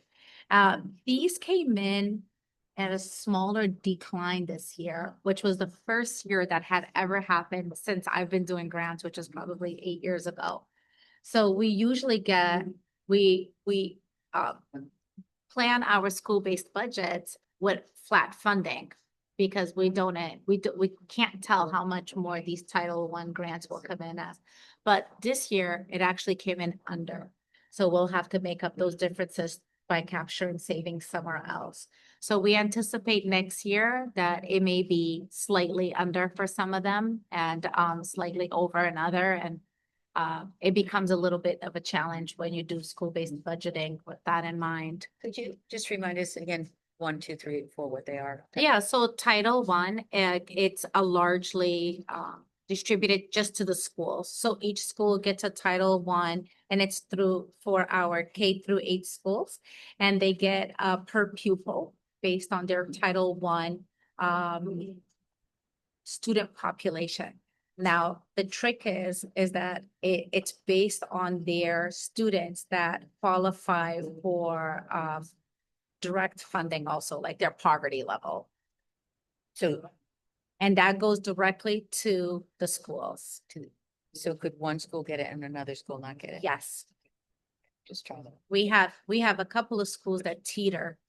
And so because the poverty level, even though we're CEP, is still determined by your direct qualification, which is how many families would have qualified for free lunch. And that's determined by their SNAP benefits or Husky or something else. So we have a few schools that always sort of teeter, and we have 2 schools this year that actually don't qualify. Title II, it's largely for professional development and curriculum enhancements. Title III, it's for our MLL and bilingual education enhancements. And Title IV is for whole child education. So that ends up being things like mentoring and other sort of enhancements. And in addition to that is school safety, but not safety in terms of infrastructure, but safety in terms of like with social emotional safety. And then there's like a tiny provision for technology, but it's really, really small. What's the criteria for 2, 3, and 4?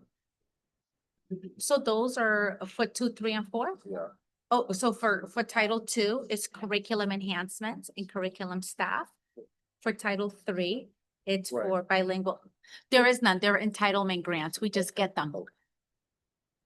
Okay, so the entitlement grants you just get because we have a certain number of we qualify Got it. And then based on our competitive grants. competitive grants. You have to say, I this is the criteria. Let me show you how I meet that criteria.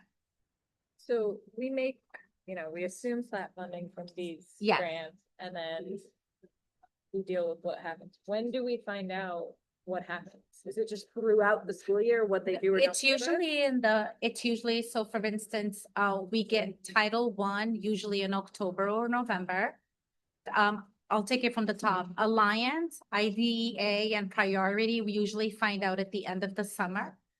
Title I, we usually find out in the early fall, mid-fall, along with Title II and Title III. Title IV, sometimes as late as January. So it's Yes. way past after we. Oh, yeah, so that's why we have to, It's just that's why we have to okay. We assume just assume flat, flat. because because we we're got going to last start year and to we have do no those idea. school-based budgets Yeah, we have no this way of spring. knowing. So we assume flat, we tell them you're flat from this year, budget with that in mind.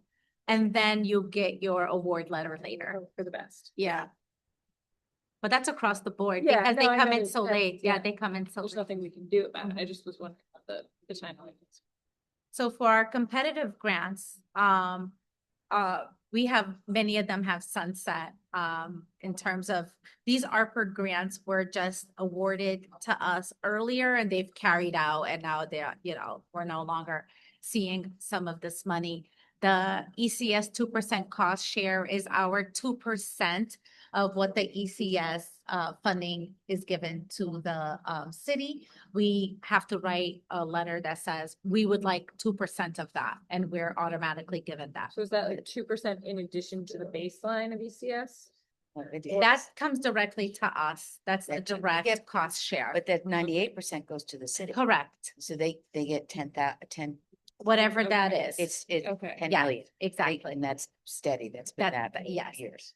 They get 10 million. And we get 2% of that. 2%. And eventually it comes to us. And it eventually makes its way Yes. to us city. From the city. Okay. And then the Magnet Schools Assistant Program, we are going to be in year 4 next year. We have not received confirmation that we have it for next year. This year, we received confirmation sometime in the fall that they were going to fund it for this year. And this allows us with our STEAM pathways at Kendall, Conus, and P-TECH. And it's the initial grant was for $15 million and it's about 3.5 or so over 5 years. We have 8 staff members in it. And this year, with all of the uncertainty, the actual funders couldn't confirm for us that we were going to have it for this year. So we don't know yet for next year, but we're going to assume that we're going to get it. The Marine Science Grant was a federal grant that actually sunset at this point. And then these other government and private grants, Ralph will go over some. The School Readiness State Grant is the pre-K grants. And these are just some of the ones that just sunset last year or that we no longer have available. As you can see, they were quite significant. And some of them just ended because they were grants, competitive grants that were made up of ARPA funds that had been left over. So both at the federal level and at the state level, there were ARPA funds. And then the state, for instance, said that they wanted a focus on behavioral health. And so then they put out competitive grants for districts to be able to compete for them. So that funding has been at this point spent. But some other ones like the food services grant, we had received it forever. We had budgeted with it in mind. And then this year, because of everything that's happening with the USDA, and that's where the funding was coming from, $466,000 that we had anticipated, we didn't get.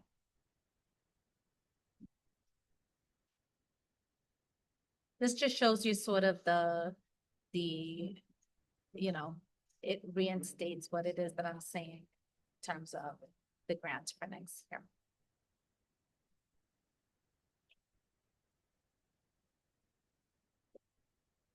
What we're also noticing with our federal grant is that there's language within our federal grants. So one of the grants that we were going to apply for was in collaboration. Should be transitioning to Q&A. We were going to apply for with the NPD. The smaller bogs, actually, the NPD alerted us to this language and said that part of the conditions for the grant was that we had to cooperate with federal immigration officials. These are actual snippets from the grant. The one at the top was from the Department of Justice, and it was for a drug prevention program. And we were going to partner with Margaret Watt and do the grant together. But then we started to become concerned about this language about directly supporting law enforcement operations, including immigration and other law enforcement. So you're applying for the grant, but you don't really understand what strings are attached and what that means in terms of our priorities. So it's been Painful. Was the one we were gonna apply for with NPD like a safety related? Yes. Safety, and by the way, help us run people down. I mean, Oh, Yes. absolutely. So the NPD took a stance and said, Good for them. we just Good. we won't be going Yes. for this grant. I see you shaking your head. So very quickly, just talk a little bit about philanthropy and where we're at as a district. 2 things I'm going to talk about right now are direct and indirect funding for philanthropy. When we refer to direct funding, it's money that comes directly to the schools, and our indirect funding actually comes through our partners. In many cases, when you're working with philanthropy, many many of our philanthropic partners, nationally don't want to necessarily fund the school system directly. So they do it usually through some kind of partnership. And you'll see some of the examples of that in just a second. So, these are just some examples of the last couple of years of philanthropy that we've received. I talked a little bit about our Verizon grant. So you can see that between internet access and their staffing and the devices that they provide us, over the last few years, we have received indirect funds of $2 million, meaning that that's actually on a regular basis, that's what it costs to have 5G access for all of these students at home, as well as receiving, we've now received approximately 6,000 computers from the Verizon program. So that's actually helped to offset our capital costs for the last few years. And they also help to pay for some of our coaches. That'll be sunsetting in the next year. So that's because they expect you to absorb that as well over a period of time. You've seen over the last couple of years, since Dr. Shreya has come in, a lot of work around data and building our research and analytics department. That came through receiving grants from a number of different philanthropic partners over a period of years. And so Kimberly, who you met with, corporate graduate, who's actually stayed on, was one of those benefits that we had from actually receiving those grants. That funding is also now going to be sunsetting in the next year. One of our bigger funders for that has been the Grossman Family Foundation. And they actually were supposed to stop funding us a year or so ago, but they've been so happy with the project. They extended it last year with 187,000 additional funding, 150 this year, and we'll be getting 150 next year. So, like I said, you can see that as direct amounts. One of our bigger partners that we have, you can see in indirect funding, the largest number there is the Carver Center. And as Sandra mentioned earlier, we do a lot of partnering with the Carver Center to write grants, which then the Carver Center receives that pays for, and that's money that goes directly to our students for before and after school programs. And it's also staffed by all of our staff, by our teachers. So once again, it's a great partnership to kind of extend the work that we normally do. And it's really important that we have that, but it's not money you'll see in the budget. It's money that's actually goes to the Carver Center to help support funding that we really could not do as a district without that partnership. And then you can see there's another direct funding source at the bottom here that we talked about, our private philanthropy, and this is really from the McCords this year for $200,000 to be able to help support the CEP program. Next year, you can see that there's still a lot of blanks. This is because with philanthropy, we're not going to know these numbers right now. We didn't expect, like last year, no one would have expected that $200,000 for us being there. But it's something that Dr. Shreya worked on a few months ago to be able to kind of bring that into the fold. So this is something that's kind of an ongoing process, but we do have funding, and we are continually working with our philanthropic partners to kind of continue and building on that as we move forward. We just can't necessarily account for a lot of it, Correct. right, in this moment, making this budget. Yeah. We're gonna take you through our capital budget. It's pretty typical in terms of what we ask for. You want to keep going? And so then I'll take you through some, and then Rob will come and do some of his, and Rob will also do some of his. So one of the things that we're doing is we're going to continue with our paving project. The big difference with that is that ask is a little bit smaller.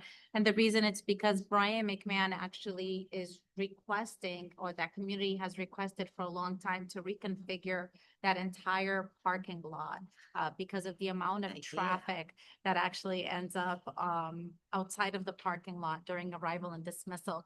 So that's not only for a study for how we could better manage that traffic and that configuration, but also for the plans. And similar to Silver Mine, we then would present to you the findings and then make the request for the larger project. The abatement program, we're requesting to abate the tiles at Nathan Hale. It makes sense to do that this year because we're going to be replacing the lockers. The good news is that our bids for the PONUS lockers from last year's funding came in lower than anticipated. So we have enough money in capital this year to do the lockers at PONUS and at Nathan Hale, which then there was a last minute change, but we didn't have to request locker funding for this year. And then that'll bring us to the completion of those projects with the exception of West Rocks. And then we are requesting, the air conditioning program is another example of how we were able to capitalize on savings from this year's capital to do air conditioning units at Wolf Pit, which would be the final school without air conditioning. And then the HVAC projects that we partnered with the city on those grants. So then we'll have air conditioning across. Do you want to talk about Yep, structure? definitely. So the next two lines are instructional and student technology. So student technologies are actually the quickest one and the easiest one to explain, which is our student computers. We have 12,000 students. You know, when you think about a 4-year refresh cycle on a computer, that usually means about a quarter of our machines have to be replaced a year. So yeah, on average, we're replacing 3,000 student computers every year to be able to kind of keep up with making sure that students have actually devices that work and are functioning within for the learning that they do. The instructional technology line item, you can see it actually went up a little bit, but that actually incorporates a lot of different pieces. And we actually folded over some things that were in other areas into that line this year, just to make it a little clearer. But under instructional technology, the items that would be included there are our ViewSonic boards. So these, we replace usually about 100 of these a year for our schools. It talks about networking. So switches and wiring, the things that have to go into making sure that we have Wi-Fi access and so forth that gets included in that. Our computers for our teachers are included in that as well too. So we're estimating about a $280,000 cost in this next year for replacement for computers for teachers. Our instructional software, which includes things like our student information system, Power School, our way that we contact parents, Parent Square, all of those different tools add up to being probably about a $930,000 ask each year. We have curriculum software that's in there. So Rob will talk about curriculum, but the software related to curriculum is about $230,000. You hear about programs like iExcel and other tools that we use with our students that actually incorporates there. We have assessment software, so Otis as our platform is in there, as well as then one of the things we did roll over into this. Sandra had mentioned about security. We have two different pieces called Mutual Link and Ambient AI, the AI program that we talked about where we use it for security. Both of those are now in this bucket. So that was about a $200,000 switch, but that was actually in capital prior to this and just another one. Just in another line. It used to be a separate line. So am I reading it right? It's the 2 million? Yes. Yes, 2.2 million and the 700,000 of these, so together. Yeah. And the 7. That's a Okay. student. And then I'll just bring your eyes down to capital repairs and replacement. That's pretty standard. Those are just for the general repairs and maintenance from year to year. We have added some school projects. We have several SGC members that have come out and actually requested some projects. One is actually Naramec has requested to repair some of their windows. It's more complicated than just windows because their heating units are connected to the windows. So we want to do some studies, just some figuring out with that and some of their bathrooms in the older portion. We had a more recent request from Roten parents about including a vestibule. And so those types of projects are what gets captured in our school projects. It comes directly from schools or from those school communities. And then we have some heating replacements. The district vehicle is actually a plow that we use that's 21 years old at this point. It's done, yeah. And the reason why we would need a plow in addition to the city, it's because the city is very, when we have snowstorms, the city is busy clearing streets and roads, but we still have to get into our building. So we end up plowing the front of our buildings for our custodial staff to be able to access the building. So we've always had a plow. And And it so, included 21 buildings. yeah, Wow. Early. it sure does. Early start, yeah. And then you will see the other enhancement to security, that 30,000 is actually for fencing. Now we're dwindling down to the fences that are needed. And, if you just go down to the bottom, because I think that brings us to the end, is we are making a request in partnership with Allen Lowe for $22 million for the Norwalk High P-Tech project. We always knew that we would be making this request. And it really just gives us funding for the furniture, fixtures, and equipment. Funding for us being able to bid out the demolition of the old building, and then $10 million in contingents. We'll leave Alan's talk to the key about Yeah. those points. We make the ask, but it's really Alan's team that decides on. So it's city. Yes. Then back up above for a minute, just forgive my ignorance. The science and social studies curriculum as a capital expense. What's associated with that as a capital expense versus an operating expense? I think Rob is going to be talking to that, but one of the reasons why it qualified for capital, do you want to talk about it? Yeah, Yeah. I mean, really, it's a fixture in the sense, it's a fixed asset that you actually have textbooks and everything. Okay. So, yeah. Okay, thank you.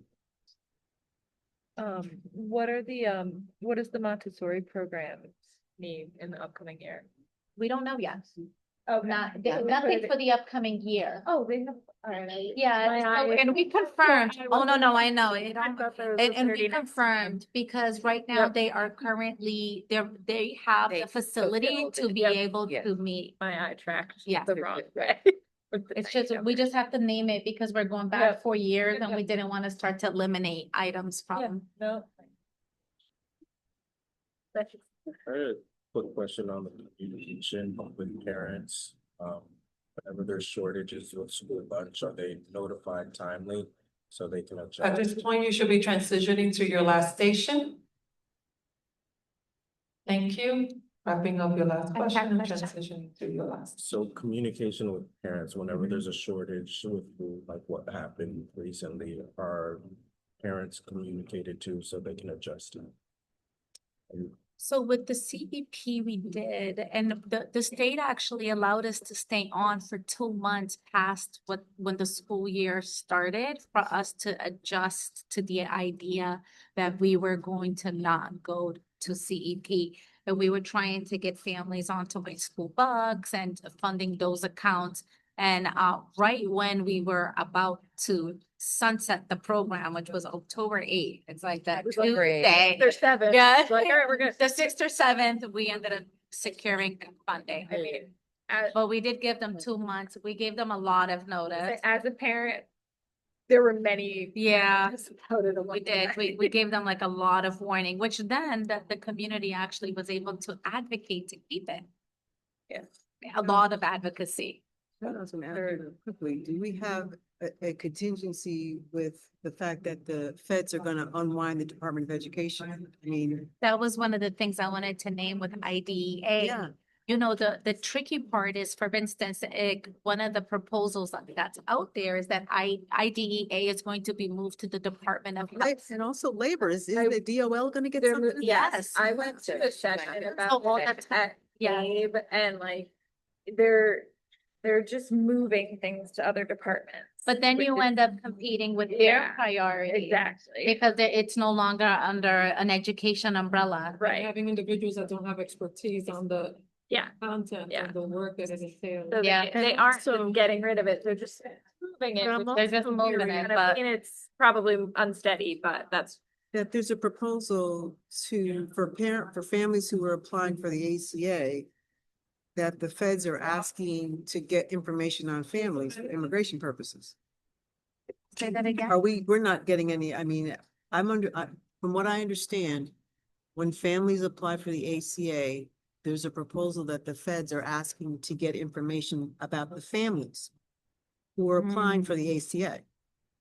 And so now you have people who are going to be concerned about getting health insurance. Correct. But I'm thinking that we have some grants too, right? That, We do, but they're funneled for health. but for anything, are Oh, there yeah. any things that they're asking that they could potentially, like with the CED? Well, there They was ask a for family rumor. information? I mean, No, because it's through SNAP. okay. But when SNAP becomes impacted, then And- CEP yeah. becomes impacted. Right, so then Do you there's see a what pot- I there's a mean? Yeah. potential of people wanting to know. Yes. What's, There was a rumor that they were gonna make everybody reapply for SNAP. That was something that had come out. Yes. So we do become indirectly impacted. Thank you. thanks. Thank you. Thank you. Thanks, Ralph. Thanks, Ralph. We should be starting session with the movements. Oh my gosh, my eyes are. I don't, it's, it's like, oh, no, It's I just interesting, tracked the but- number wrong, tiny, and it's late. Hi, Rob. Hi. Hey. Robert. How's it going? Do you have a tap dance for us? I know, We know you're great, but I know, it's, the last one is always the toughest one, because Yeah. I've been so busy you're with your other. Flicking that way. I know. Camera's there, you're. So we're gonna talk two main things. One, I know that Sandra and Ralph talked a lot about capital requests, so I'm gonna Yes. talk about the curriculum capital requests that come. We had the from question. departments. Yes. And then we're gonna jump into special education. Because I think special education is it's a big cost, and so try and break down and talk about some of the things that we're doing and some of the things that we're looking to do and how could we mitigate some of those pieces. Right, so. Curriculum capital, sped enrollment and programming and staff. So our four buckets. So when we look at the capital requests, there are three requests that come from curriculum department. One of them is tied to our K-12 literacy curriculum implementation, and that we did that this year, and that will help us to finalize that piece for next year. And so that's right in the middle of the page. It was 300,000 this year, and the request is for 300,000 for next year. And that's to roll out the new 6 to 12 literacy curriculum. Comes with the digital platform and material that come. So I'm just, am I, second from the bottom? Is that Nope. the line? Right in the middle. Right in the middle? K-12. Oh, okay, okay. K-12 curriculum. Thank you, thank you. Got it. Okay. And then, and so that one is really tied to our literacy vision work we did last year. We wrote our pre-K-12 literacy vision. We selected new materials for grades 6 through 12. We've rolled that out this year, and it's been an amazing success. Tomorrow I will be in elementary schools for our literacy walk. And then on Thursday, I'll be in middle high schools for our literacy walk. So really this unifying force across all the district, across the entire district around literacy vision and core values. Great. The second component is not new. This is going to be year 4, and that is our band and strings equipment. So in 2023, Dr. Estrella, through different conversations with our high schools, there was a need for band equipment. And so we proposed having a request to the Capitol, and we were able to use $300,000 for our 4 high schools, 150 to Brian McMahon and to CGS, and 150 to Norwalk IMP Tech to get new equipment in the high school. The equipment they were using in the school was extremely old. And then the other issue that we have was it really became an equity issue, because if a student could rent the equipment, they would, and if they couldn't, they would not participate. And so it was like this twofold problem. And how do we mitigate the problem? We get the instruments for the That is kids. an equity issue.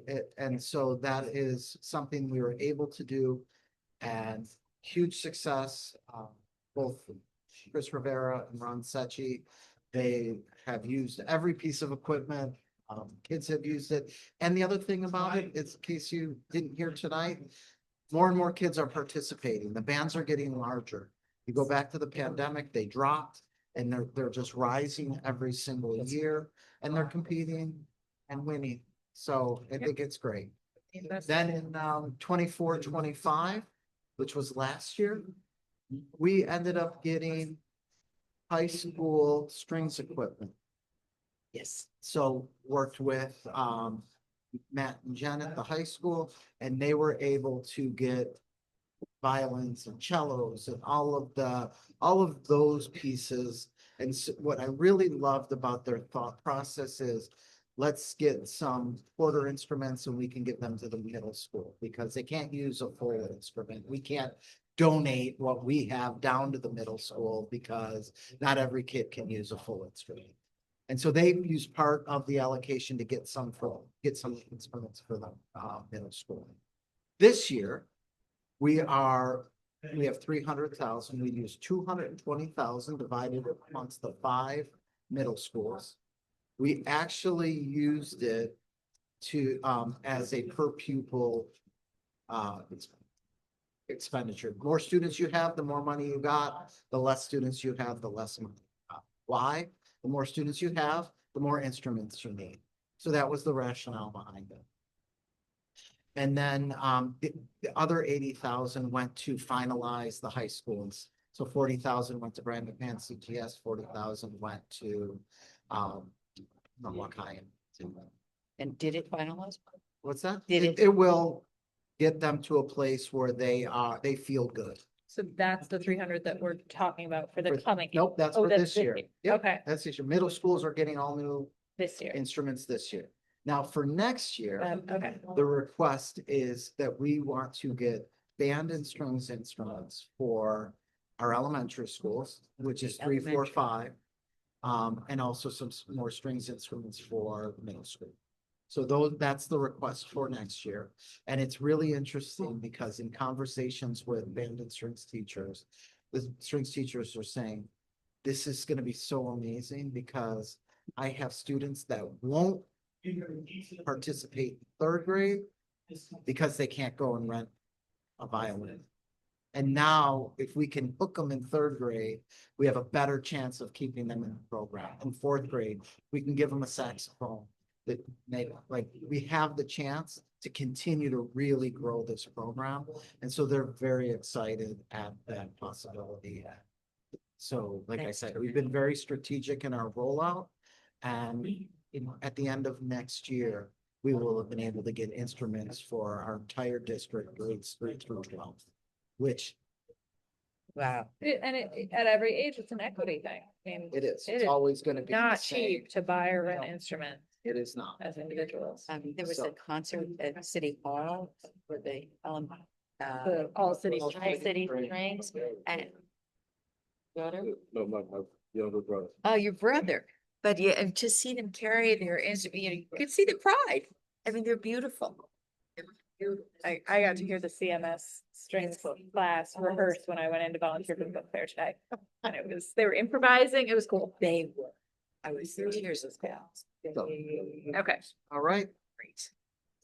And then the last piece is science and social studies. And I know that everyone here knows that last year we rolled out a new middle school science curriculum.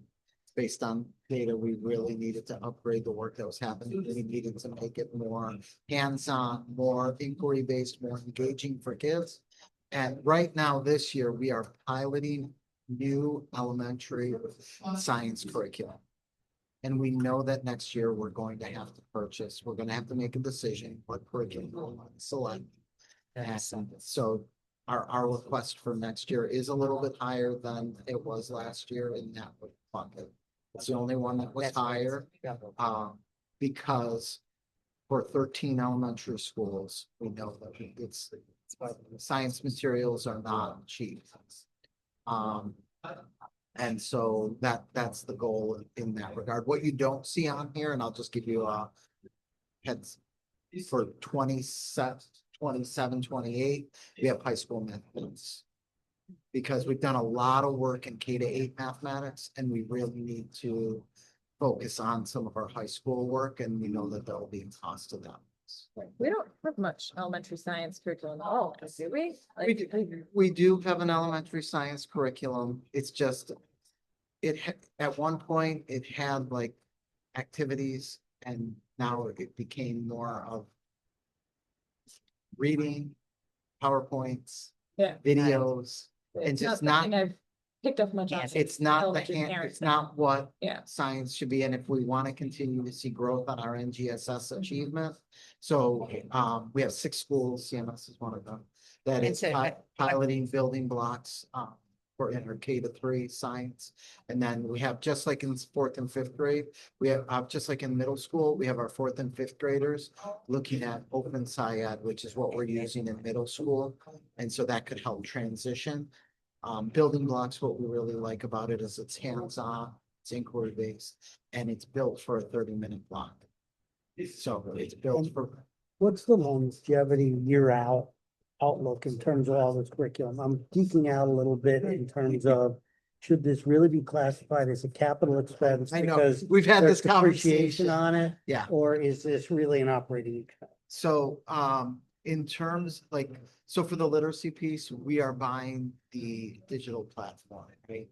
And so it will give us a license for up to 10 years. Okay, And so that's like where we. right, that's about the cutoff. Correct. And so, and then if we're buying, like we would not buy our consumables through a capital request. Okay. Because consumables are. Right, it's operating It's an operating expense, it's Yes. a 1-year expense. And so that is something that our science team has built into their operating cost. Okay. Because they know they're not buying, they're buying the textbook and they're buying the digital platform. Okay, thank you. That's good. Just one thing to add. One of the things that surprised me that teachers were saying is that you look at a textbook and think, oh, well, it could last another year, it could last another 2 years. But when you're teaching and you're trying to get new information from those textbooks, they have a sunset time. They want their textbook out for 3 years or so, and then they won't service you at all. So you're really stuck to get new information or support. They're not getting the support from the textbook companies unless you buy a new series. So that's one of the edges you get. They have started to try and turn it into business, right? If they have a program and then they sunset the program, then they also get courses you want to buy another. Right. So that's one of the, So getting in a corner. But time to move over to special education. So start with the prevalence rate. Prevalence rate is the number of students who receive specialized services compared to the total population of Norwalk Public Schools. So you can see it goes all the way back to 2017-18, where we had 1,600 students at that time receiving services. And this year, as of October 1, we have 1,996 students. Our prevalence rate last year was at 17%. One thing that's important to note when we're talking prevalence rate, we're talking grades K through 12. We are not talking about preschool. And that's an important note. And the reason why I want to make sure that I share some important note is that over the last couple of years, the number of evaluations and the number of students identified in preschool has gotten larger and larger year over year. Last year alone, at the NECC building, we used to have 6 classrooms. We went to a 7th classroom at the NECC building. We ended up having to open an 8th classroom at row 8 because of the increased number of students. And so that's something that over the past couple of years, we have seen more and more students being recommended for evaluations, either from a community-based preschool, from a parent, for a wide range of places, but we've seen that number increase over time. So it just makes me wonder the impact that that will have over time on our prevalence rate. But like I said, compared to the state, we were at 17 last year on October 1. They were at 17.8. So we're still lower than the state average, but we are seeing an increased number of students being identified for specialized And if I'm services. doing the simple math, right, we're seeing an increase of roughly 1 percentage point per year. Correct. Over the last Yeah, year. if you look, we went 14.6 to 15.1 to 16 to 17. So that is perfect. Out of district always seems to be a big topic of conversation. You can see that this year we are roughly, right now we have 95 students. Last year we had 119. So that number's ever changing. I want to share that number can go to 96 tomorrow or 97. Or it could go to 94, but it is something that changes at different points in time. But you just can kind of see that it's not like we're increasing the number of students outplaced. I want to make sure that we highlight that. So in 2015-16, the city gave a $3 million allocation because the district at that time had 163 students outplaced. They also did not have specialized programs in the district. So the district, the city gave the district a $3 million allocation to help develop programs in the district. The first year of implementation, you saw the number drop from 160 to 140, which I think was great. Leading up into the pandemic hit the all-time low, but it was because students weren't in school and they weren't being. You don't get credit for that. No credit. But using some predictive values based on the 2015-16 prevalence rate and the number of students outplaced, where would we be right now if we didn't have those programs? We would be at roughly 223 students outplaced, which is more than double what we currently have. So I think that investment was huge.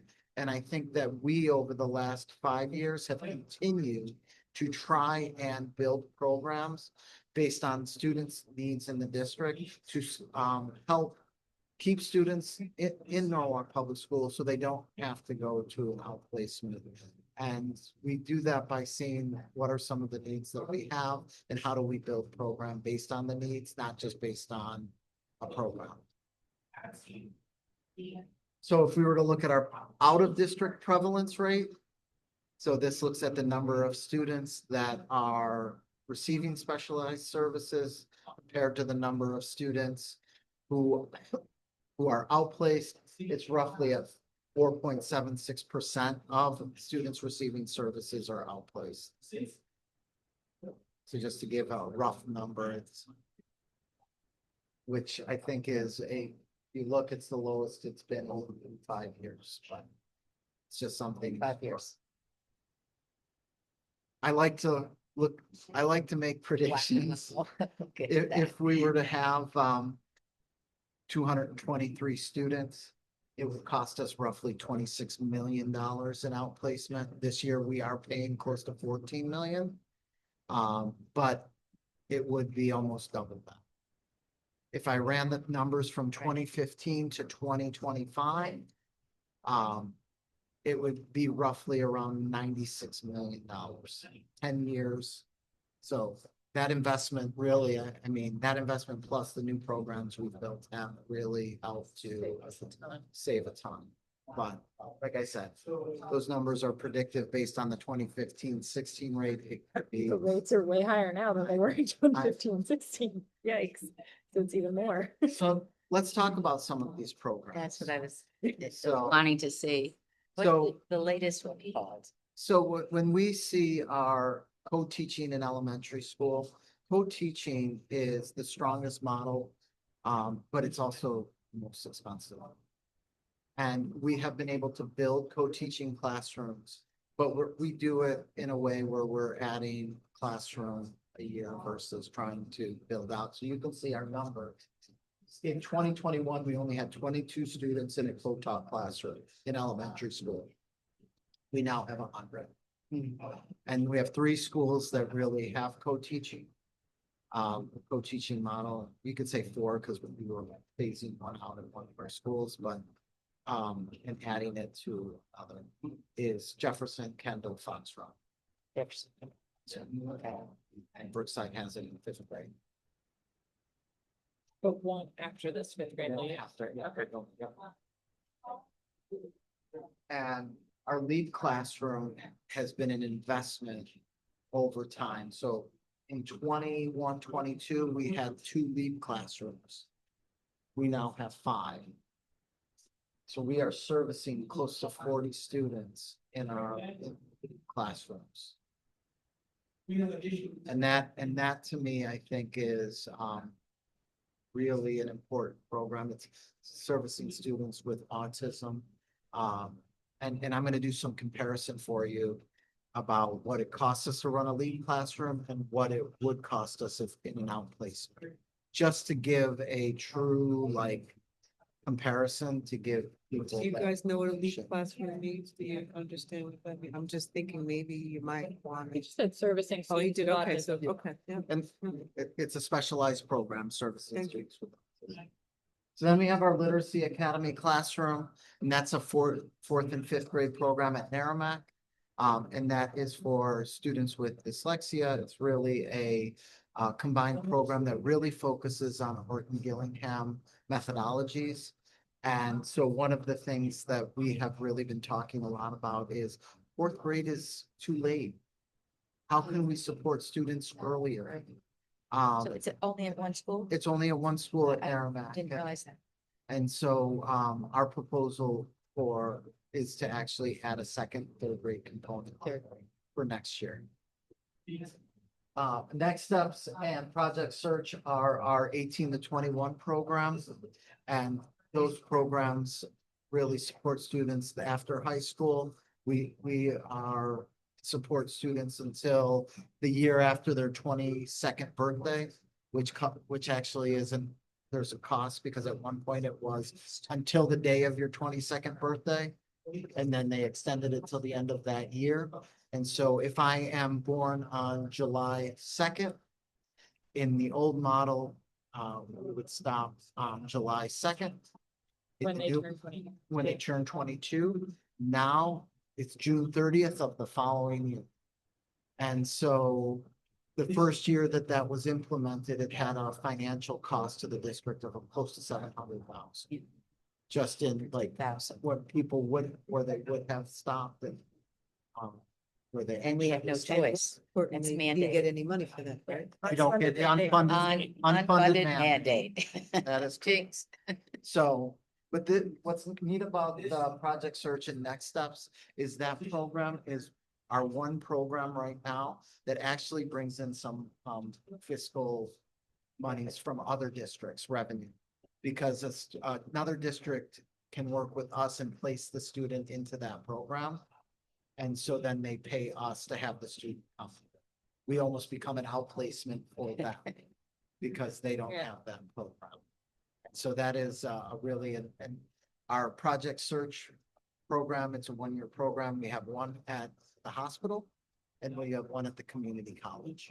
So it's 2 classrooms and they have work site. It's a really great program. And every year at the end of the year, they graduate from project search and it's a really amazing program that we have as a district. So is there any program for trades? Not in terms of specialized learning, but in terms as a district, yes. We have been working really hard. We have a an administrator of workforce development and counseling. And so, I mean, right now we're offering a trade series where for students that are in school, but also students that have graduated. they can come and they can learn. And we're looking at the top 5 trades: electrician, I'm trying to think the other ones. So we have mechanics. HVAC. We have HVAC, thank you, plumbing, yes. So it is a really great program that we have been really building up over the last 3 years. We have internship opportunities, and a lot of our students are able to participate in paid internships.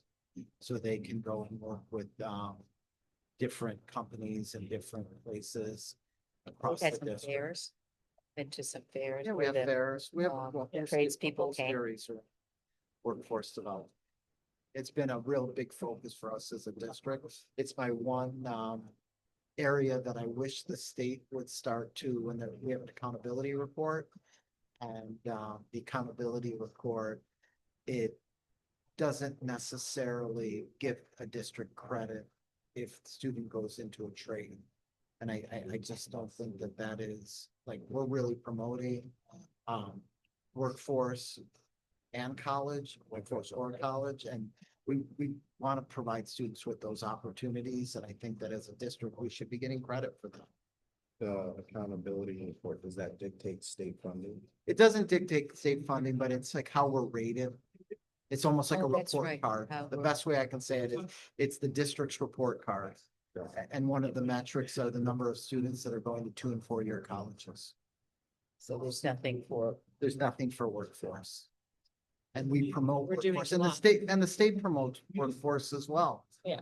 But at the same time, the accountability doesn't relate to them. Our STARS classroom, we have 2 classrooms at Row 8 Elementary School. We have a classroom at Nathan Hale and a classroom at Ponus, and that STARS classroom feeds into the practical skills classroom at the high school. So it's like a K-12 continuum as well. We're always Brian McMahon? thinking K-12. It's actually at Brian McMahon and Norwalk High. Oh, is it both? It's at both. And so, like I said, we have some students who will go to Nathan Hale and then Norwalk High. Some students will go to Ponus and then Brian. Our success program, we have 2 classrooms at Tracy. We have a classroom at Roten. And that classroom is actually not running this year because we don't have students that would meet the needs. So we're not going to run a program. But next year, we know that we have students coming up from 5th grade. So we'll have that program back. And then we have 2 internalizing success programs at the high school. And I say that very particular because one of our requests for next year is an externalizing program to be able to, because over the last 3 years, we have had students in the high school that have had externalizing behaviors, and we don't have that type of a program to support them. And so the only other option when you don't have a program in district is outplacement. So we really want to build this program. And one of the things I think we really can be successful, and I think it's a program where we will be able to bring students back. What's the one at Nathan Hill that's so successful? Is that Triumph? That's the Triumph. That's program. not, just I not did on not, this I did not comparison. list that on the Okay. program, but the Triumph program is what I really. know they've raved unique- about it. What's really unique about that program is that was a program that we were analyzing the needs of our district, and it was developed based on student need. And so And that, it's no longer. no, it's in place. I It's just just haven't, not because it's a new program. There's one classroom and there's, in It terms doesn't of- have all the data. It doesn't have I all the gotcha. data, and I just, it's, like I said, it's one classroom, Yeah. one group, and this is year 2. So And what school is that at? that's at Nathan Hale. Got it. But it's a very perfect example of us analyzing the district, analyzing the needs of students, and developing a program based on the needs of the students, not just on what we have. Yeah. Because it was, and every student in the program has stated, like, this is year 2, they're still in the program. And so Parents spoke really highly of it. parents have spoke really highly of it as well. I That's thought, great. I felt very good when we were at a budget conversation and a parent was there really specifically highlighting that program and how it has supported their children. So I hit all of those programs. So let's talk about some comparisons. So we currently have 5 classrooms of LEAP. Over the last 2 years, we added 2 more. So right now we have 2 at Cranberry. We have 2 at Kendall. One of them is it's the pre-K LEAP, pre-K version. And then we have 1 at Fox Run that opened this year. To open a LEAP classroom, it costs the district $646,000. Okay? Now, if I have 10 students in the classroom, because a LEAP classroom has 10 students, it's a 10-to-1 with 5 RBTs. But if I have that classroom for 10 students costs us $646,000. I looked at a couple of our different outplacements for students with that profile and came up that it roughly costs us, if we had to outplace it, we have a couple different places, it would be $160,000 per student. It's not including transportation. So I want to let you know, transportation is not included in the cost. This is just tuition. So if those 10 students were outplaced, it would cost the district $1.6 million. So the program is expensive, $646,000. At this time, you should be transitioning to Q&A. 646,000, but every year that 10 students are in a LEAP classroom, I look at it as we save $1 million. So I just want to share that. Now, our success program, it doesn't cost us 646,000. It costs us 406,000. I looked at some of the outplacements for students that have that profile. And it would cost us, if we have 10 students in that classroom as well, that's our cap. It would cost us 884,000, roughly 88,400 per student. So it costs us 406,000 to run the classroom. It is still saving us over 400,000. Like, so every time like we have a classroom in district, you can see that there is a financial savings. That is, I would say, pretty substantial, because that classroom can save 4 teachers. One success classroom we can add 4 more teachers to the district. There's a consistent increase in costs. These are 6 sites that we have students that are attending. I wanted to show a range for you. Site 1 went up this year, went up 11%. So it's a big cost. Site Per student. Yeah, the cost per the tuition for 1 student went up 11%. Whereas site 2, it only went up 4%. On average, our out of district sites go up around 7%. So just to give an average cost of out of district increases. But we do have some that are substantially more. But if you look, like at site 1, it was in 2022, it was about 124,000 tuition per student, and now it's 176. So there's a big cost differential. Do the different sites operate on the same program? Like, what is Site 6 doing?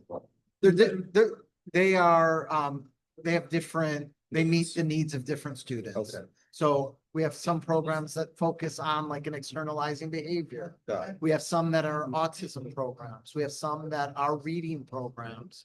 So they all have a different, they're meeting a different need. Different, yeah. And so we have students at a wide range of programs across the district, across the state. Doesn't include tuition, or sorry. Doesn't include transportation. transportation. This is just the cost of Just Tuition. And just one question, so on. wondering with group places like CES, would that be a lower cost for high quality? It is. So, because it's a little bit supported by the state. Correct. So some of those programs, they are a lower cost, but Site Still. 5 happens to be a lower cost compared to other programs. Okay. So it might be a risk. So, but yes, you are correct.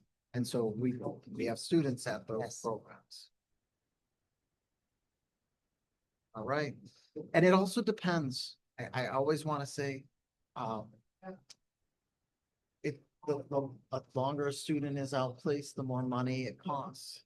You know, if I look in 2025, 26, and I were to outplace a student, the difference between in-district cost, where it's roughly 80,000, for a student with,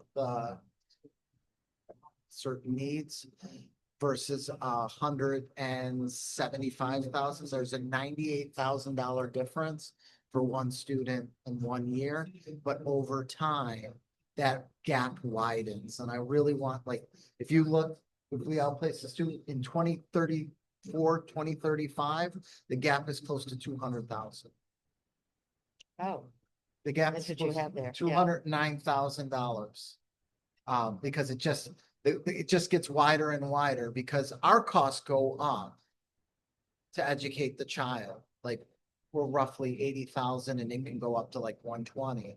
But the costs of the out-of-district placements are going up at a substantially higher rate. So I just wanted to be able, you to be able to see Yes. that the gap gets wider every year. So we have 87 students currently outplaced. Pending student placement, we do have some students, but I can't share that number because it's under 10. And active settlements under 10, pending resolution under 10. And then we do have at the end of this year, 10 students who are looking to graduate and so, like, that are in either out of district placement and something. So that is something that will also bring, like, as students graduate, sit out. So 2 new programs. One is the Momentum Program, and this is an externalizing behavior program for the high school. Like I said, over the past 3 years, we've had to outplace, I would say, close to 10 students, a little bit more than 10 students. It's the exact number over 3 years. Roughly, it's costing us like 1.2 million for those 10 students. There's probably just some students that we just don't have the resources. We just we don't have a program. Just don't have a program. And so now if we can build this program, I say this, when a student is outplaced, it is a little bit more challenging for them to bring them back. You want to keep, like, the programs help keep students, but I do. And they lose the community, the Norwalk I community. think that with this program, we will be able to bring students back. I'm pretty confident, based on my team's analysis, that not only, and this program will help serve up to 12 students, but we will be able, I think, to bring some students back, which will also bring in even more savings, because then we would have this program. And it, like I said, it's roughly gonna cost us close to 400,000. And then the Literacy Academy classroom, it is not, from a financial standpoint, it is not a huge financial ask program. It's really one teacher and one paraeducator, paraventionist that supports. The key is having a teacher with the literacy training. And we're lucky that we have 2 literacy specialists in the district that are OG certified, and they are constantly providing training. This year, we just had 20 teachers that went and got OG Classroom 1 training. Just We're want starting to build that across. You're building that. Yeah. correct, but to be able to have this type I've of a seen some people program, I at think their will be level. beneficial. Yeah. If you look, our special education teachers, we have definitely seen an increase. We are this year 156. And I will say that some of that increase, I know it looks like, 145 to 156, we added 11 teachers. But I want to go back to pre-K. Because pre-K is included in the number of teachers, but it's not included in our prevalence rate and that number. So before someone would say, but the number stayed the same, why did you add like so many teachers? Well, I mean, we also got a grant, Smart Start grant, so those 2 teachers are added to this list. We're hoping to open those in January, but they're added to the list, and that's 2 teachers that the state gave us a grant, and we added them, and they have a pre-K specialized certification. We have the 2 classrooms we opened last year for pre-K. That's added to this year's list, not last year's list. So that number, it looks a little bit higher than it would, but it's because the pre-K, we really have been expanding and we've seen those needs. We also opened a couple classrooms. We opened the LEAP classroom at Fox Run. We opened the what was our other? The co-teaching, where we added 2 co-teachers last year. More teaching. So. In terms of psychologists, you can see we're currently, last year, we went from 20 to 22. We stayed at 22 this year. The cost goes up because it goes up every year, but we're still at 22. And then, speech and language pathologists, same thing. Last year, we went from 27.6 to 28.6, and we're still at 28.6. So, but I think that if our numbers go up, these are things that happen where we're constantly analyzing. We're doing an audit right now in special ed, where we're looking at our schools and saying number of students you're servicing, number of caseload, and where there is a need, we would add, and where there is maybe not a need, we may decrease. But it's something we're constantly looking at because new students get identified throughout the year. And so it's an area, it's important for us to constantly stay on top of it, because if not, school may be struggling, and it's really because they don't have adequate resources. And those teachers who are stretched really thin are the ones who are like, I'm not gonna stay. Like, that's, special ed is so hard to staff. Correct. And I that's think a big that part from of a it. financial standpoint, I think it's important to share that when you don't have a certified teacher, psychologist, a BCBA, we can't just look for the person, because then we're not providing paid, appropriate public education. We're not providing services a child needs, and we have to contract. And also, do we have any OT, occupational specialists, and also PT, physical therapists? And then I'm thinking too, I don't know what our caseload is like, but I mean, potentially, we have children who also have medical issues, who are specialized learners, who may be in wheelchairs, who have physical impairments and disabilities that get a plethora, who get PT, who may be getting speech. At this point, you should be transitioning to Q&A. It was just Yeah, every time. So, I mean, people ask questions throughout, but Yeah. any questions that I can answer, I try to. Just moving with it. Yeah, I think. Good, yeah. Talk Okay. through our presentation. And one of the things that I think that we're really looking to do is to build pipeline, because I think that from a staffing standpoint, how are we providing opportunities to create our own special education pipeline? Kara's going up to, yes. To be able to provide The state the opportunity to get certification, and then to be able to want public schools in a special ed role for X number of years, so we would pay for it. Yep. So.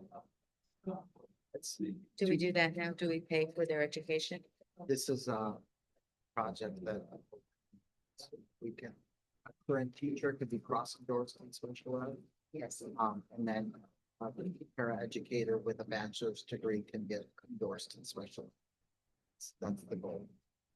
It started in January. This year.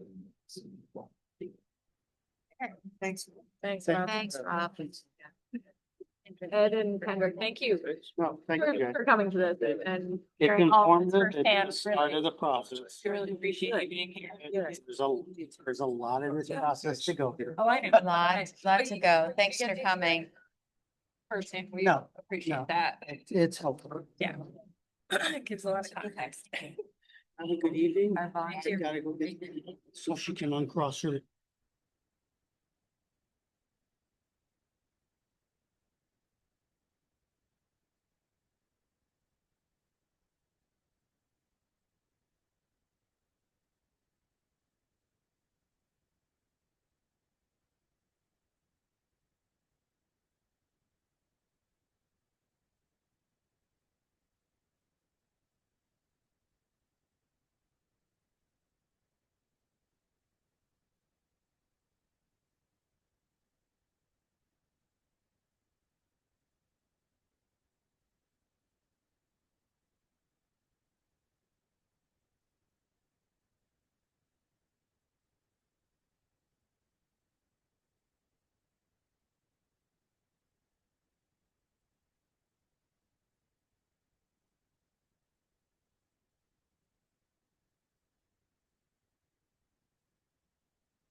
Okay.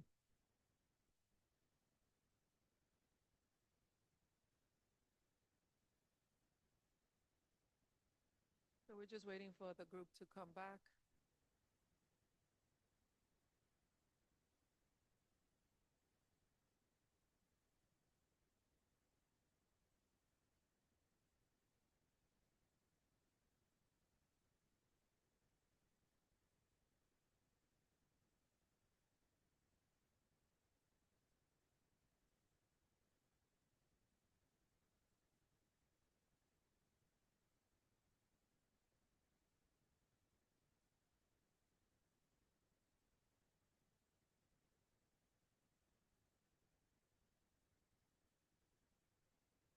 So the board had an opportunity to engage in all three stations and with the hope that you had an opportunity to have a thorough, in-depth understanding of the drivers that will be impacting this upcoming budget, not only in terms of the operating budget, but also the capital budget.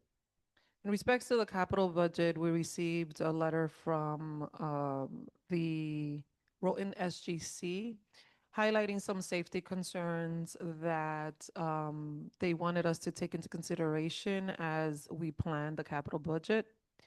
It is not an element that was included during our triad discussion. I invited Mr. Singleton, the principal of Rowton, to speak to the concern and what they're hoping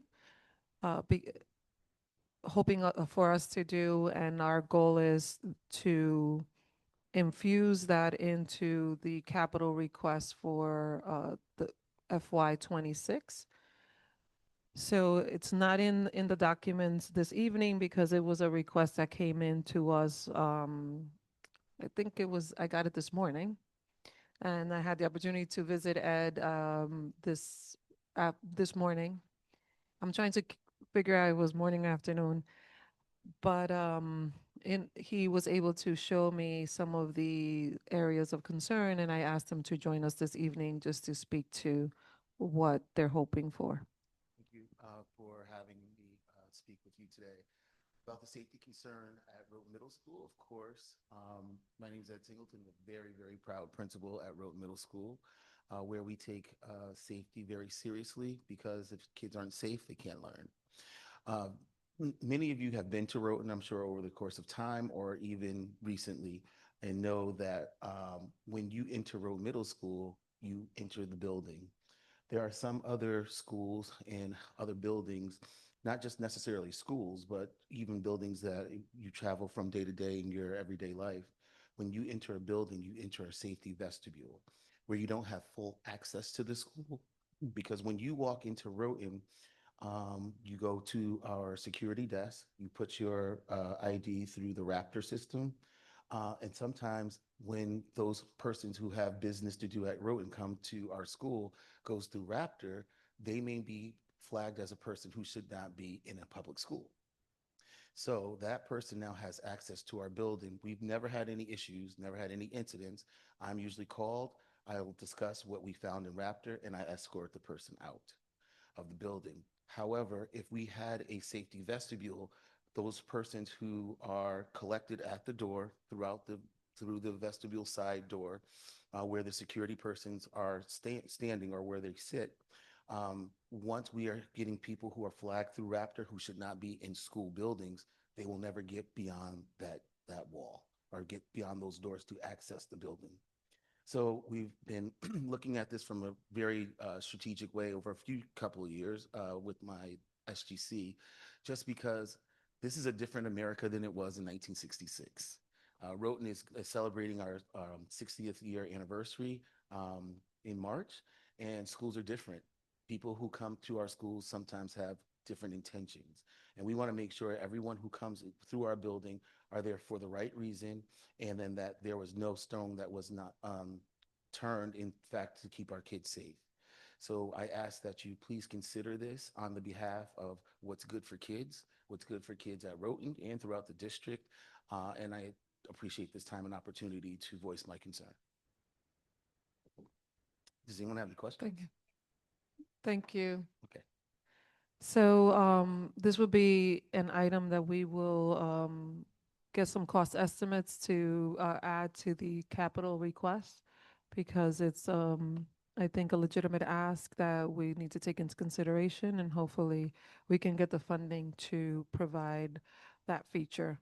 So Ms. Fayois and I started conversations already, and we have the team working on it so that it's ready for you next week, because the capital budget needs to be voted on before this year closes out based on the city charter.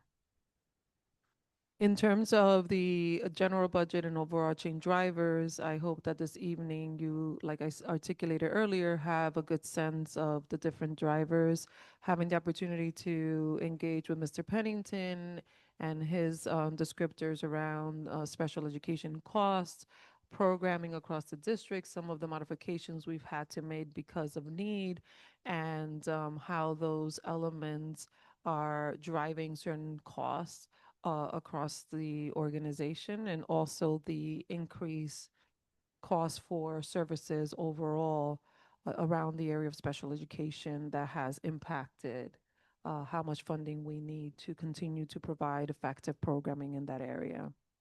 With Ms. Fayois and Mr. Valencisi, you had the opportunity, one, to see grants overall across the district, but also the implications of federal shifts and its impact at the local level in terms of resources and funding limitations that we are already feeling this fiscal year, particularly around food services and IDEA.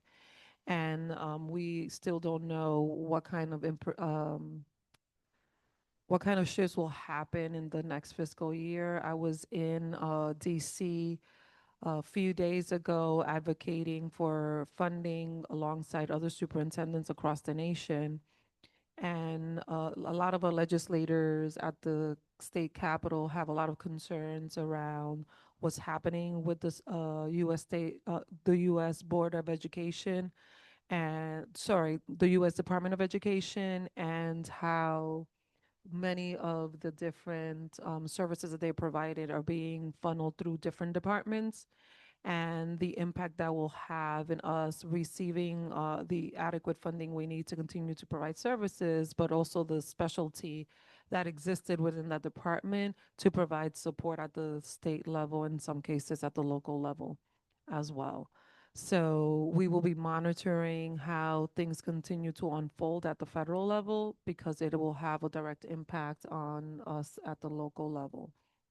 Also looking at our philanthropic dollars and other avenues of resources, how we continue to advocate for additional funding that help us bring to life programs and services. A good example was CEP and getting funding from our philanthropic partners to help aid in that cost. And if you've been following the news, I know that the state of Connecticut is looking at potentially offering free meals as a standard. It's something that is in discussion. And if it happens, I think that would be a great cost savings for us at the local level. So it's something for the board and the community to monitor. And if there's opportunity for public engagement in terms of public comment when those conversations happen, I think it's a good opportunity for us to speak to the benefits of what having free meals can offer our community. Particularly because the federal formulas that are utilized to determine free lunches doesn't always align to the cost of living of the Fairfield County area, and as a result, doesn't well represent the need that we have across our district. And finally, you also had the opportunity to engage Mr. Osmani, where he spoke about the operating budget, the drivers that are impacting our operating budget, and the potential ask for the upcoming fiscal year. So I hope that this comprehensive presentation provides the board and the community with a thorough overview of what we need to maintain the programs that we have and the ask that we will be making, hopefully pending the board approval to the city. And then at this point, I turn it over to the chair and any questions from the board.